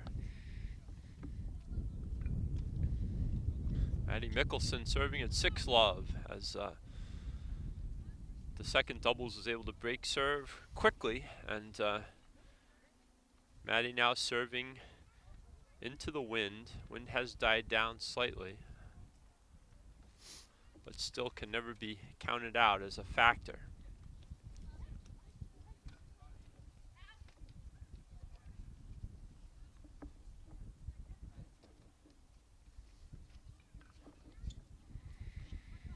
That's a good second serve. Very few double faults in the Crimson Tide today, even in windy conditions. I think Coach Millette is really stressing consistent serving, and that's what you want. You can lose a lot more points from double faults on a day like this than you'll win with service winners.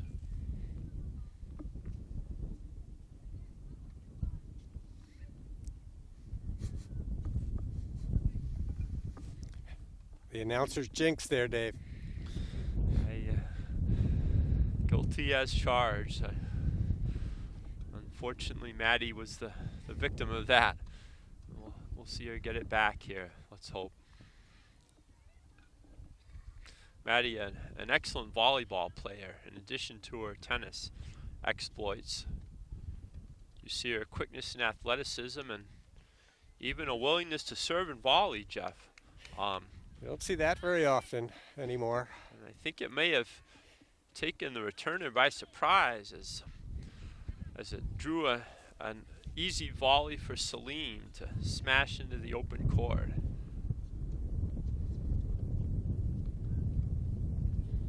Always a good time to work on some new things, Jeff, when you have a nice lead.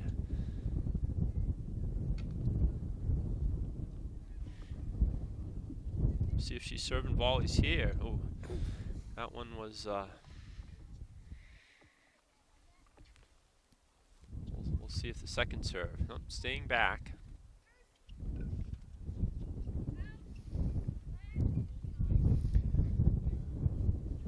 Salim and Mickelson have a good energy out there, communicate well, and they just clearly enjoy playing together.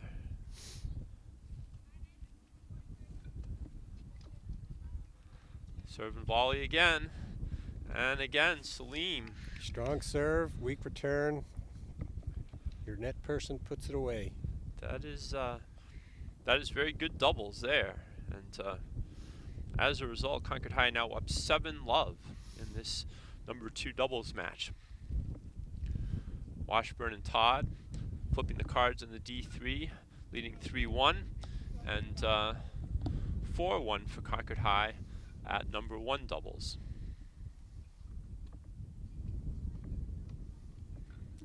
It's a good return there from Arun in the ad court. Handcuffs Malia Moffat at the net. But Concord High still looking to hold serve though with Libby LeBombard.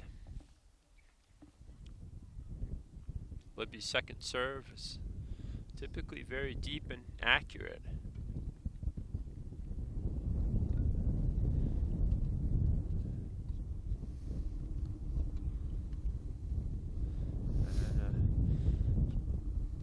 Good rally there in the conditions, and Concord High comes out on top. Good deep ball into the wind.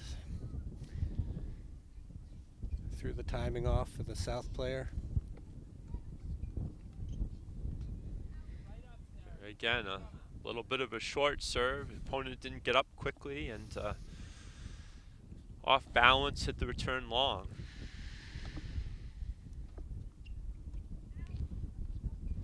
Bombard with a heavy topspin forehand there. Handcuffed the opposing volleyer. 3 nice points in succession from the Crimson Tide.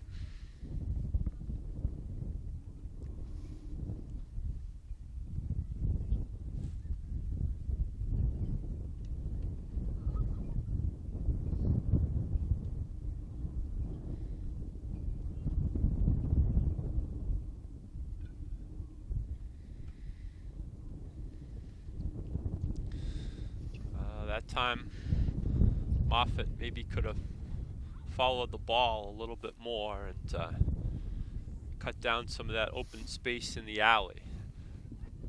Not easy though. The opponent had a strong forehand from up close.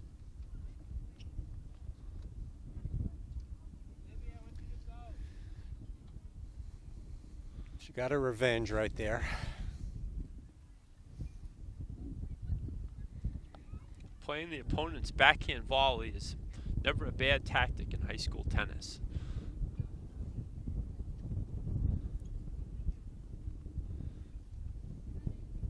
Giving them an overhead in most cases is a pretty smart idea too, but on a day like today, maybe not so much, with the wind making lobbing difficult. Lobbing difficult, overhead's impossible.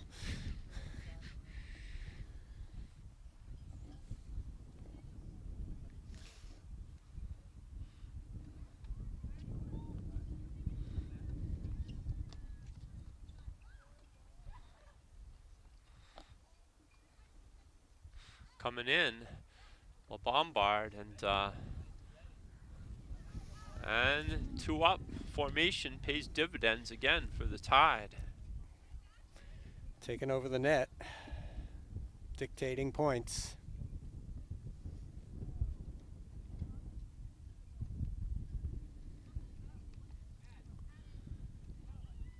Mickelson and Salim may have just won on court 2, and yes, they're tapping rackets. Post-COVID way of shaking hands and telling your opponent that the match was well played and respectful. So 8-0 win for Salim and Mickelson at number 2 doubles for Concord, and the 2 remaining matches are 4-1 in Concord's favor. I think, did LeBombard just hold serve to go up 5-1, Jeff? She was up in the game. I was watching the 3rd doubles court. It looks like Nashua is serving, so we think that may well be 5-1 now.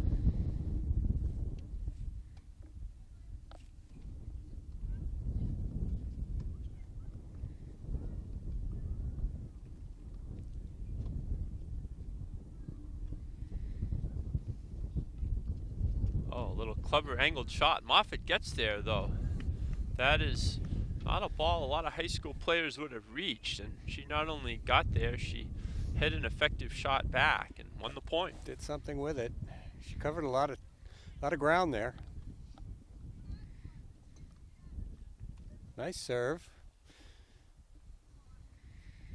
That's a good serve. This Nashua player, Arun, has a strong serve and forehand.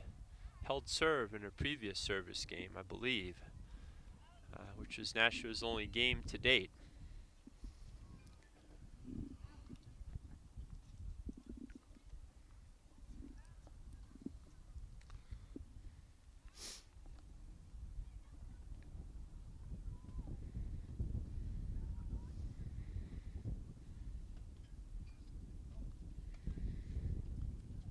Nice deep return from Moffat, and draws the error from Arun.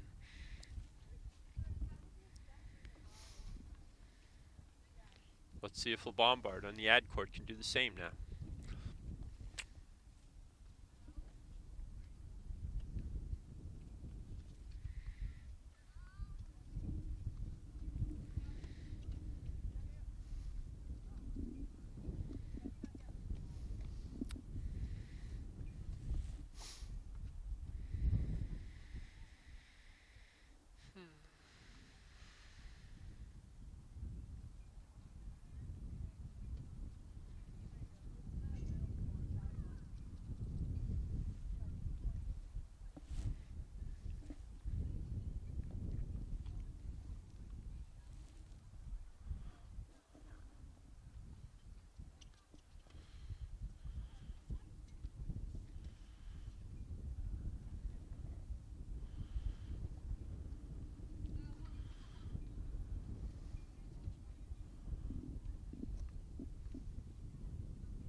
Nashua server might have wanted that toss back, as a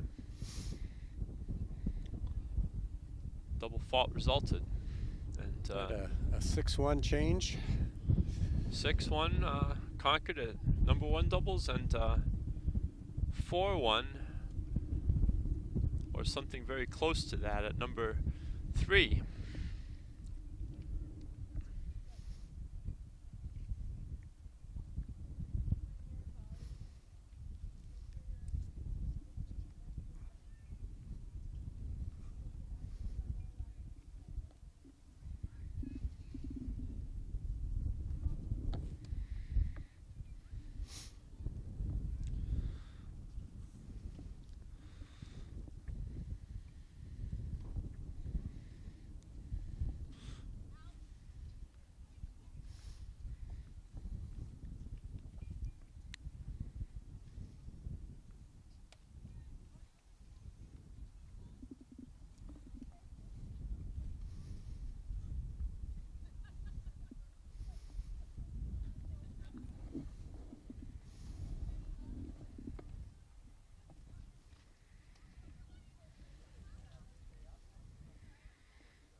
Leah Moffat now serving on court 1. Deep underhand serve. But, wasn't able to convert the backhand.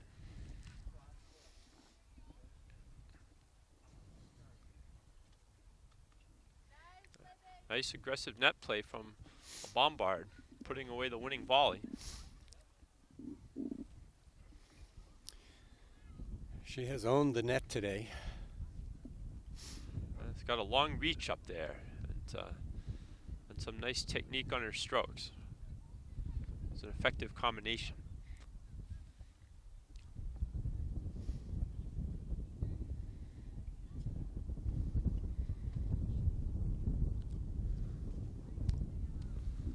That time, Moffat scrambling nicely. Yep. Backing up her partner. Return went by the net player, but Moffat was there, like a nice security blanket, and that must have been game point. 7-1. Lemire now serving. 4 south at 1-7. Strong Nice. return. That one's Miss going hit. in. Miss hit. Handles it. Oh.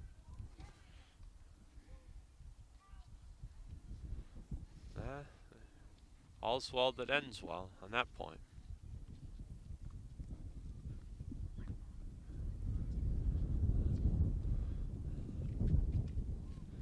So we're at love 15, I believe. Lemire serving to LeBombard.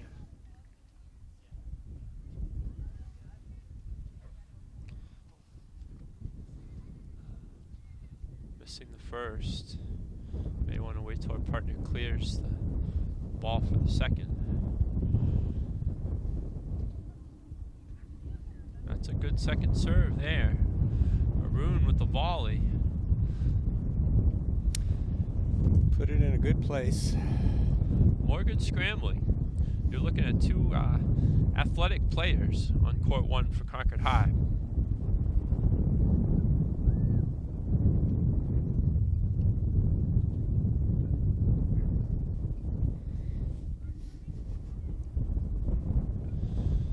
So love 30. 2 points away from a big doubles win here for Concord High. Let's see if the Crimson can lock it down.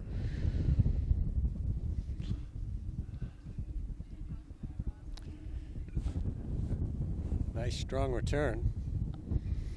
All right, triple match point now for Concord High at number 1 doubles.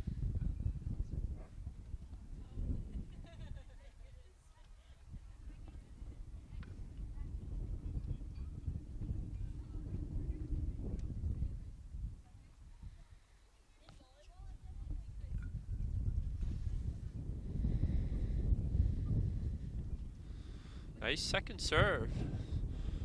Lemire's got a nice, consistent serve. What a good shot. But the forehand got caught up in the wind, and I think that's going to give Concord High the match. 8-1. Very, very impressive on these first 2 cores. Again, against substitute players, but nonetheless, Concord very sharp, showing off good returns, aggressive net play, Jeff, as well. Sure is, and I think the wind has picked up a little bit more. I don't know if when we get a break in the action, we can swing over and look at the flags that are straight out.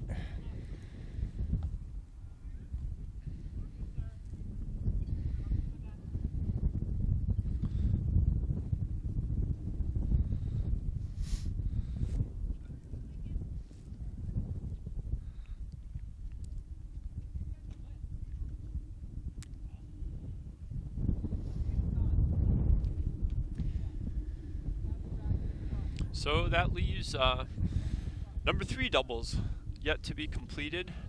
We're on court 3. It's on the right-hand side of your screen. And Concord freshman Bryn Washburn, left-handed server, down on the far end with her partner Ava Todd at the net. This match was 4-1 a moment ago, so the Panthers drawing closer. We'll see if the Crimson Tide can put it away, as the underhand serve a little bit off target there.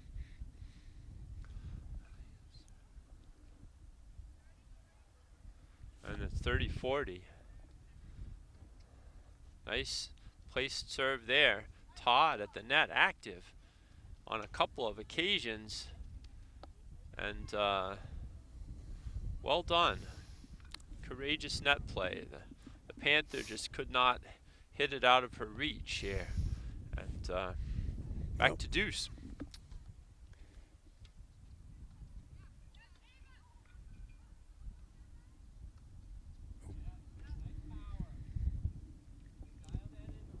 Todd again doing some nice work at the net, but partner overhit the forehand as the wind is blowing towards the camera, so with the wind behind you. Let's see, we're talking about probably at least a 20-mile-an-hour wind at this point, Jeff. Not easy to keep the ball in play unless you hit it just right.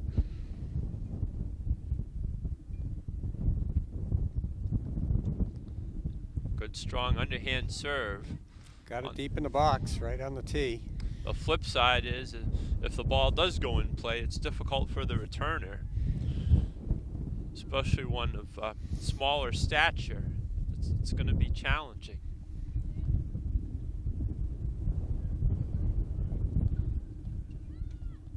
Good serve from Washburn, but a nice return from South. That's gives them the ad again. Maybe a little flat-footed on the volley, but she's been looking for the ball well. That's a good serve.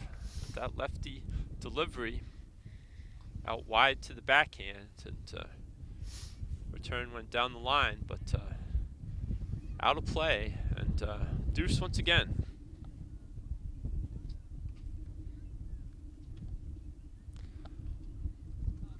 Oh, wow. That's a real nice scramble from Washburn. But sometimes that open court is not as easy to hit into as it looks, Jeff. But the South player there took her time nicely and just slid it into the open space.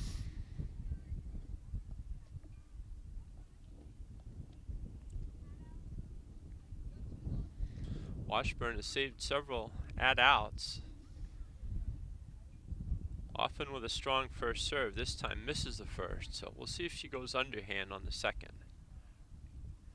And a little bit off target there. And going to give South the game. 4 apiece. So both teams have 4, and we'll see if one has 5 if they're changing over. We have not been following the match super closely to this point. Looks very even though, and well contested. And it is 4-all.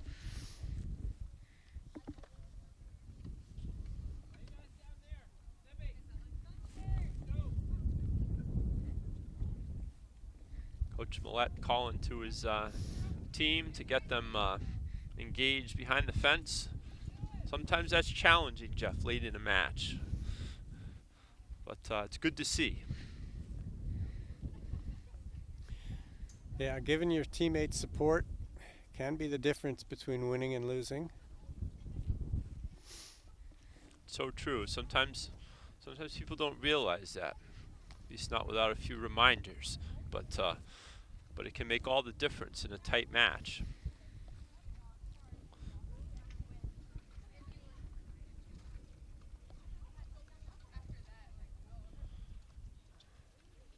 Nice aggressive play from Washburn, cutting off the ball down in the middle with her forehand, and South unable to handle the shot that resulted.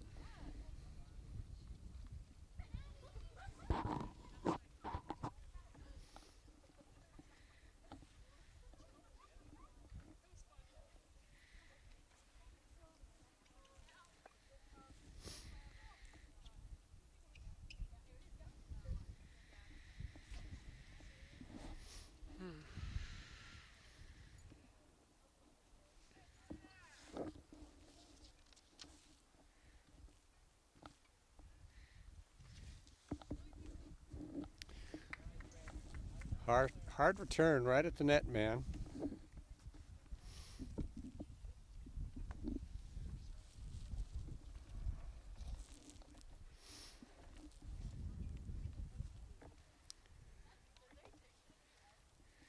I think we have triple break point here, Dave. Triple break point. Ava Todd with a nice deep return. Only needs one. Always want to win it on that first one. No, just to maybe not. have no doubt. Yeah. So it is 5-4 now. Concord High in the lead on this number 3 doubles match. overall team score, Nashua South has clinched the individual match, leading 5 courts to 3.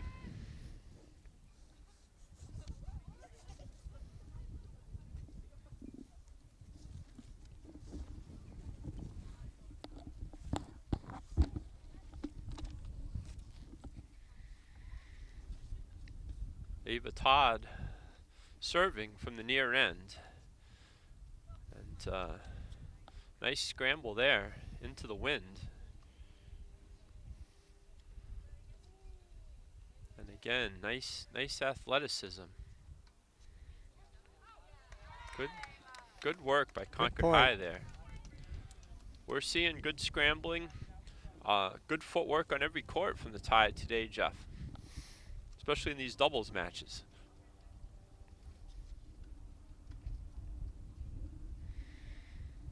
Tough down the line return. That's 15 all.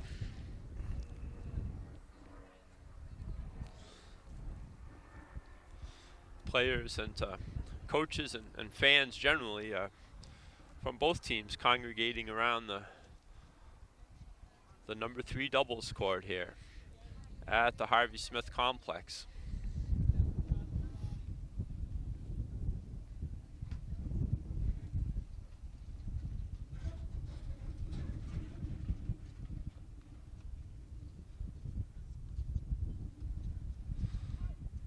Oh, another good down the line shot, but just carried a bit long off of the south racket.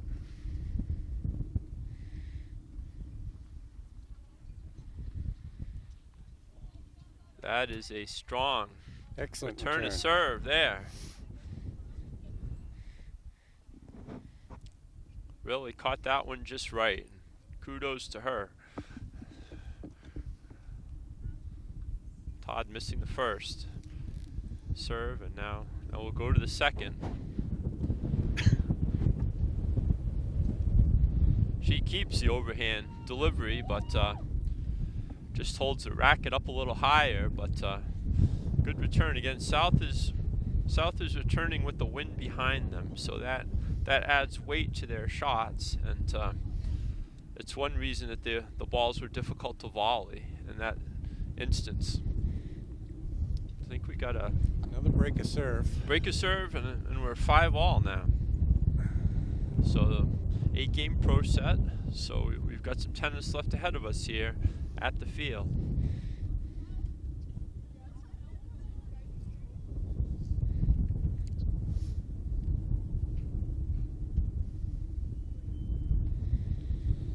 Missing there on both deliveries, double fault, gives Concord the first point of the game.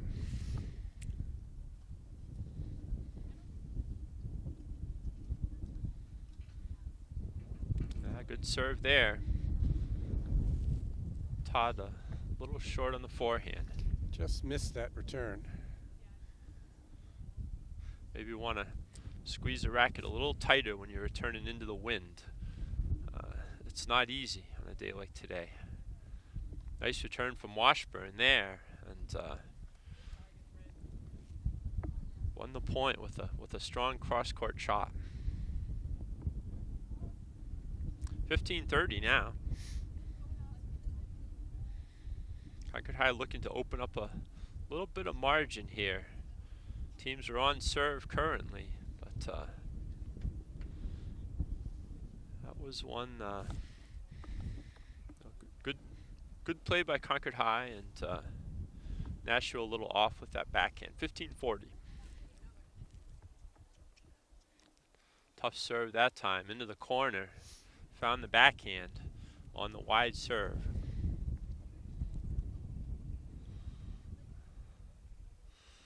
.30-40. Good return that time from Todd, nice and deep. And Concord High's got an important break. They go up 6-4.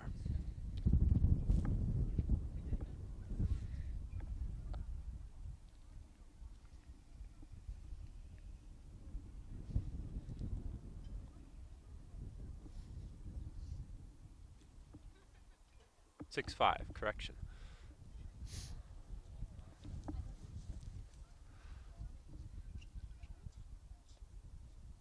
So the last few games have gone against serve, and Brenton Washburn going to try to break that pattern here.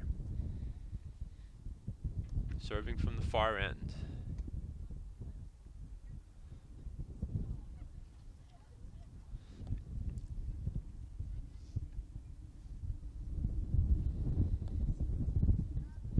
Underhand serve goes long. She had some difficulty with that in her last service game as well. And people think an underhand serve is easy to hit. That's not necessarily the case on a windy day, especially for an inexperienced player. So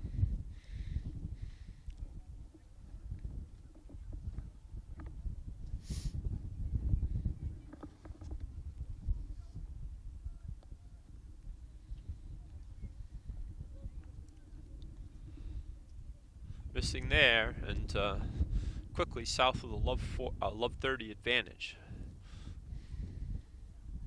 Nice deep serve,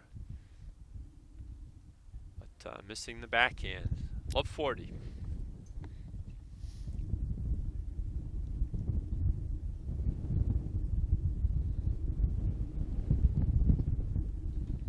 That's a beautiful serve, right into that backhand corner.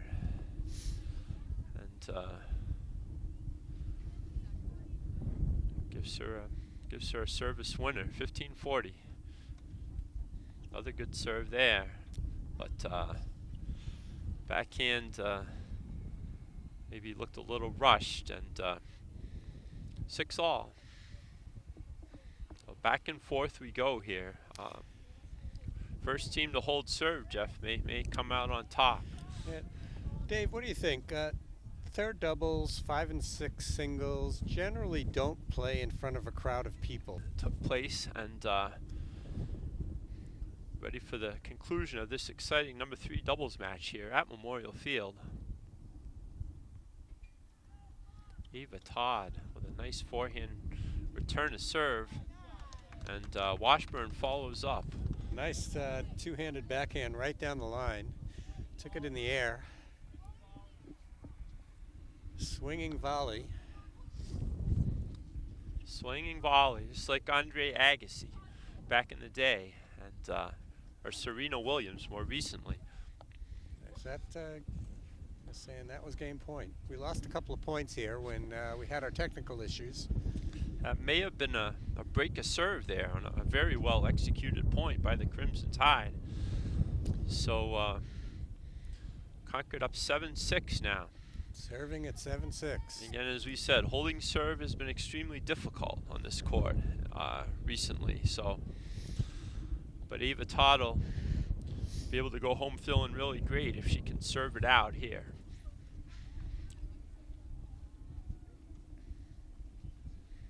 That's a good start.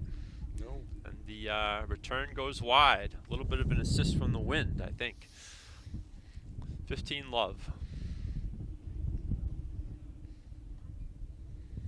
Todd again with a nice consistent serve. And Washburn comes through with a sharp forehand volley winner. Quick hands. I think that player had beaten her a couple times down the line, but she was clearly ready on that occasion. And Concord High 2 points away from victory here.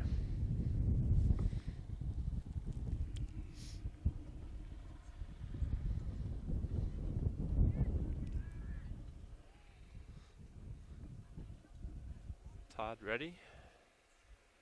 Again, another beautiful, consistent serve. No, that's out.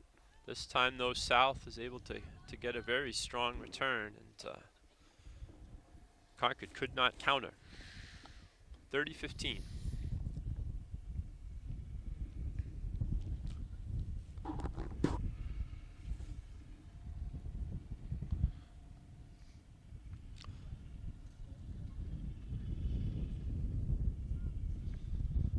Good serve again.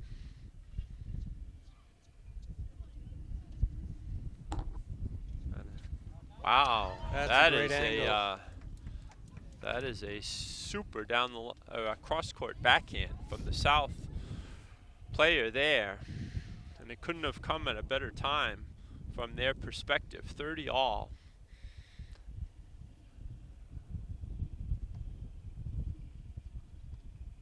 Good deep serve. This time the return is netted, and this gives Concord High match point here. Ava Todd served very consistently in this game. Does it again.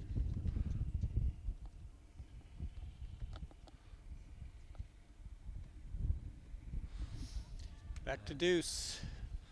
You could tell both teams were playing a little more cautiously on that point, probably because of the importance of the point, and ultimately South prevailed in the hands battle up close. Now the Panthers have break point, as they have refused to buckle here late in the action. Todd missing the first serve.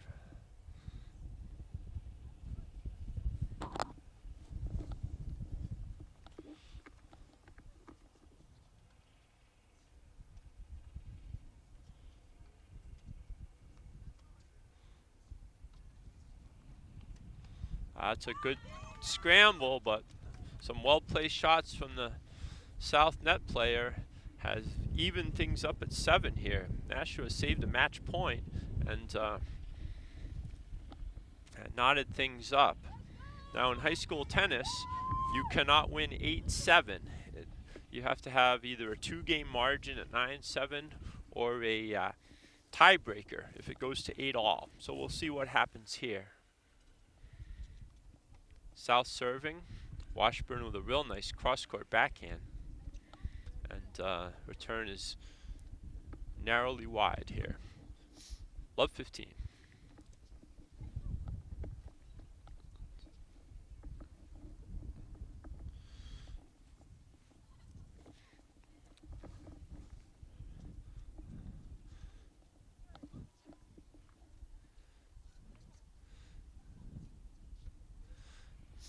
Nicely placed backhand from Todd and an effective lob volley from Washburn. Get the opponent retreating and point to Concord High. Love 30.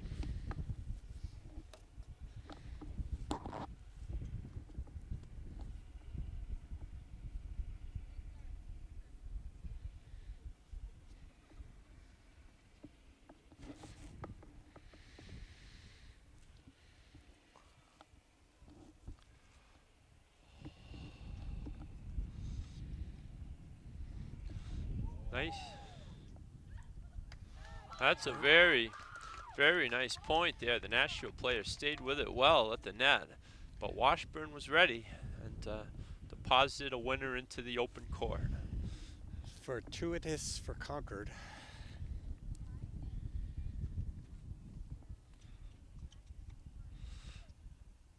Good backhand from Washburn, and Todd would probably like to have that one back. 30-40.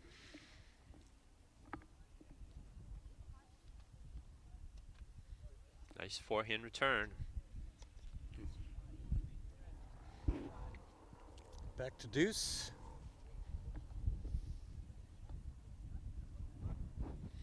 That's the kind of shot right there. When you're up close to the net, you might want to poach your partner's ball like that. Farther back, it's a little more risky.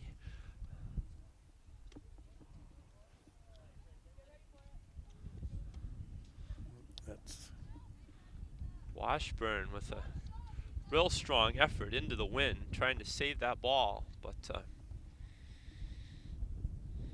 South emerged victorious on that point. So add in now, Nashua South looking to hold serve, and volley was missed up there. Back to deuce.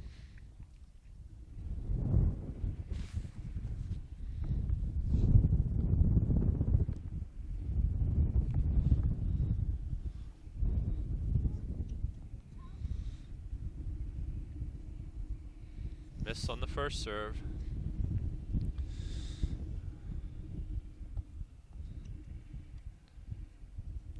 Very well placed second serve. Found the backhand and gives Nashua the ad again. Net player may want to be a little more cautious this time.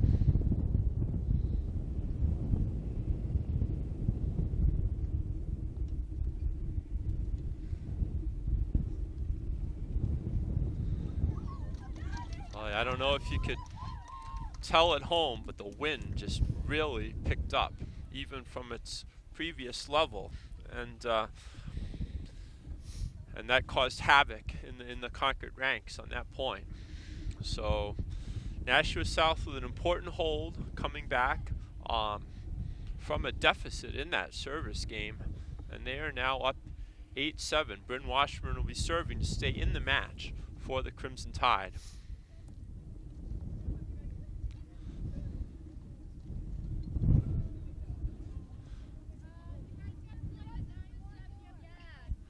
And here's where you have some people who are still learning the game. Didn't realize the match was not over at 8-7. And that's where the coaching comes in, and the more experienced teammates to get them back on track. They should be switching sides as well.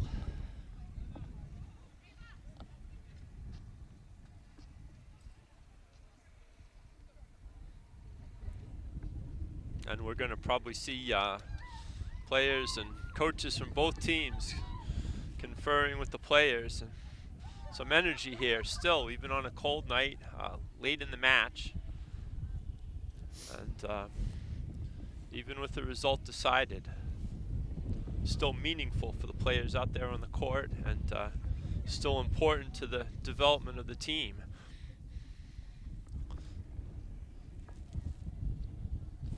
I will add, Dave, that for those people watching this from their couch in their living room, cold does not begin to describe it. Starting to wish I brought a jacket. Memorial Field in spring.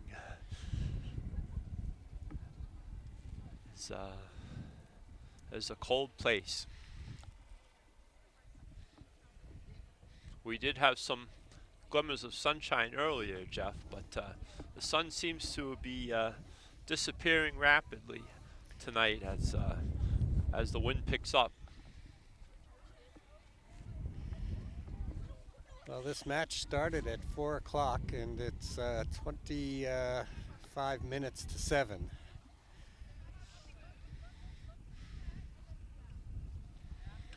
All right, so now Concord High serving at 7-8. Bryn Washburn is going to be serving.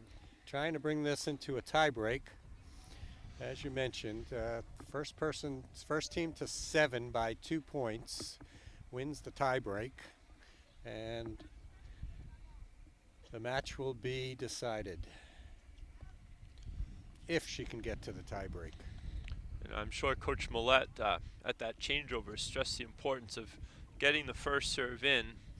Bryn has struggled a bit with the underhand second serve, so but here's an opportunity to really come through in the clutch.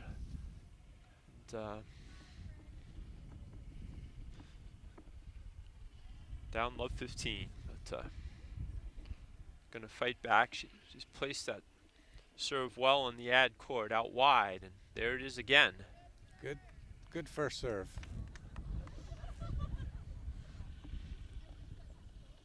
$15 all.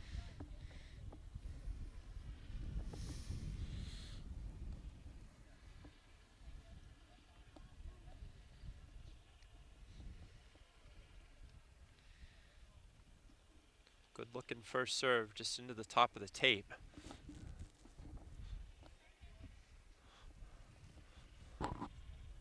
And there we go. That's a good second serve. And dictates play with the forehand, wins the point. Good strong forehand. The key though is just getting that second serve in play. And that was extremely effective right then. 30-15 now. Another nice serve to the backhand. Todd going to put in the open spot, and Nashua can't get there. 40-15. So we may see 2 consecutive holds under big pressure here.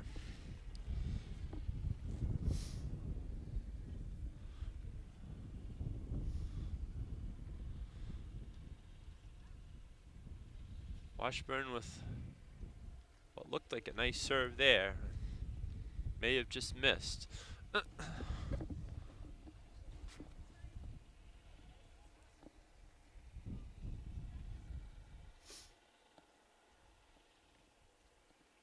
There's another good second serve. Todd with an aggressive move at the net, and that is game. So folks are going to see a tiebreaker here tonight, as teams at 8 games all. So Jeff, what should we expect in the tiebreaker format at the high school level here? So to begin the tiebreaker, South will begin the tiebreaker and will serve 1 serve into the deuce court, followed by Concord serving 2 serves, starting with the ad court, and after the first 6 points, they will switch ends.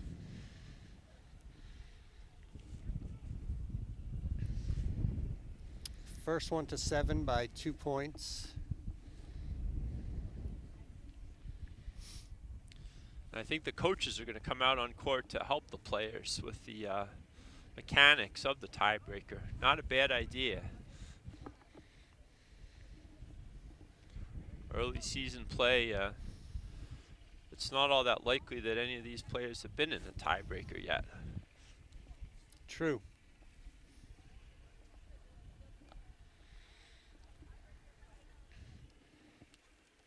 I think they're going to explain the rules.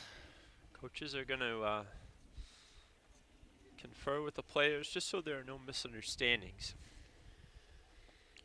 You know, everybody's playing the match in good faith, and the coaches are helping to convey that.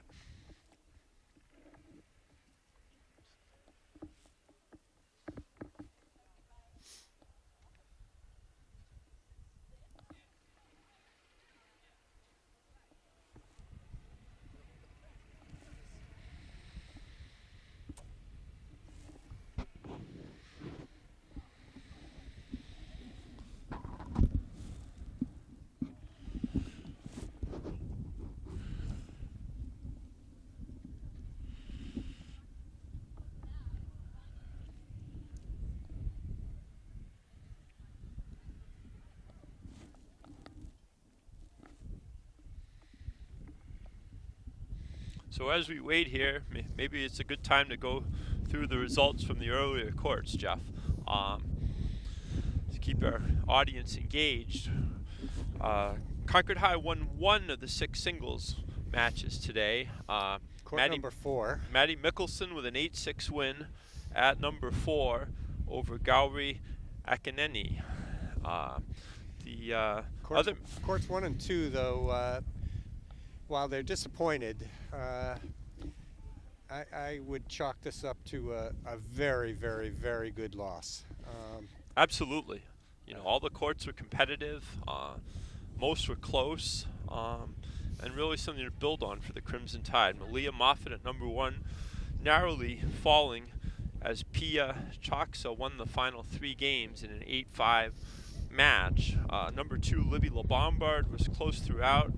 Ultimately lost to a tough lefty, Karina Dani, 8-4. Sarah Salim at number 3, again battled one of the longest matches today. Ultimately lost to a big server, Sanvi Pataru, 8-4. Ava Todd dropping the match to Ria Sharoff, 8-3. Bryn Washburn losing to Soha Patel, also 8-3. So 5-1 for Nashua after the singles. Concord winning the doubles, number 1 and 2. Girls are a little confused here. Should be starting the serve To the deuce court, right? Yes. But, all the points stand as played in good faith, so Concord will be up 1 love. Just in the other doubles, Moffat and LeBombard winning 8-1 for Concord at number 1 against Arun and Lemire from South. 8-2 was a whitewash. Sarah Salim and Maddie Mickelson coming through with an 8-love defeat of Padawe and Anand for South. And this is Ava Todd and Bryn Washburn against Danica Gramella and Bahavia Aron. I do not know which is which of the South players. Bryn Washburn is standing at the net. Ava Todd getting ready to serve.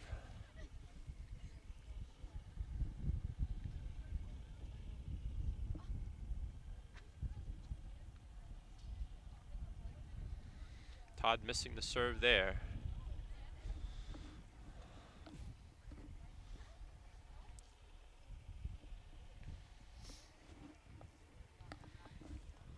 Darkness approaching here at Memorial Field on an early spring night. Still have enough light to play, but won't be the case much longer. Second serve at 1-love. It is a little long. And a tiebreaker, sometimes, Jeff, you get into a situation where you're serving from a side that you haven't served from before. And I'm sure that can be difficult, especially on a windy day like this where it's so different from side to side.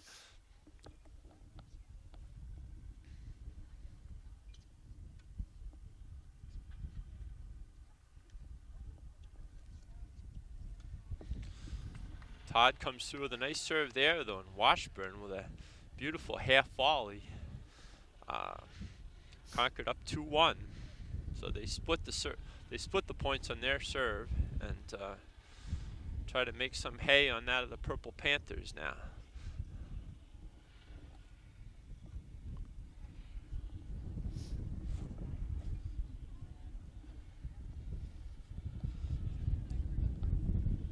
One serving 2. They are in the correct spots now. South with the serve. Todd with a good return and good deep return.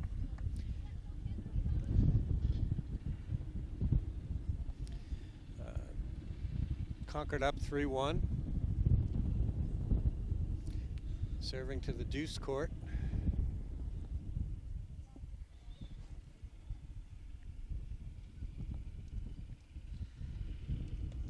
Good serve there, and 4-1.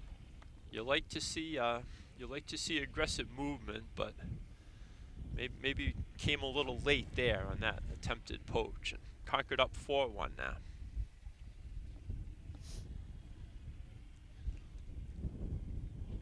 They should switch sides after this point. So Concord will have one more point with the wind behind them here. Let's see if Bryn can take advantage. Beautiful serve and netted by the Panthers. Are they switching the sides of the returner?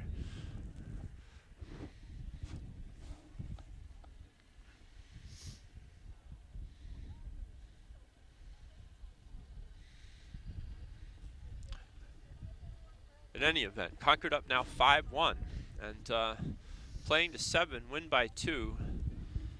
So that was very well done on the far side, and looking to squeeze out a couple final points into the wind.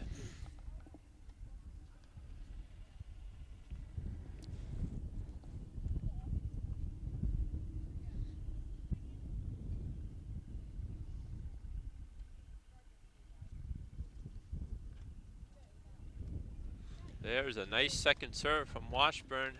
Good net play. Good aggression at the net.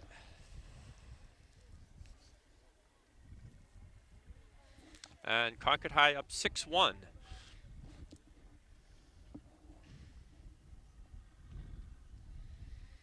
So the serve will go back to Nashua South on the far side.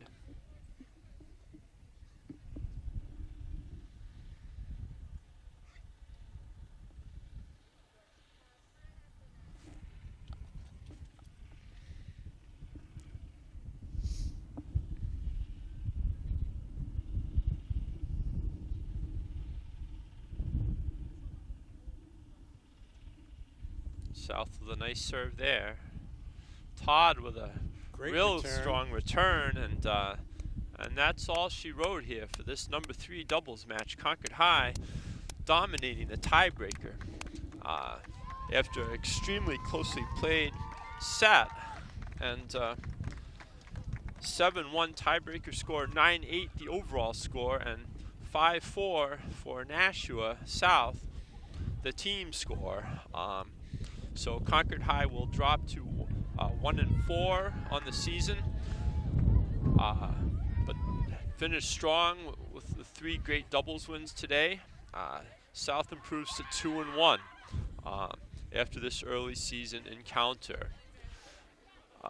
Jeff, you had to see improvement in Concord High though today. Absolutely, Dave. Girls did themselves proud today. They were.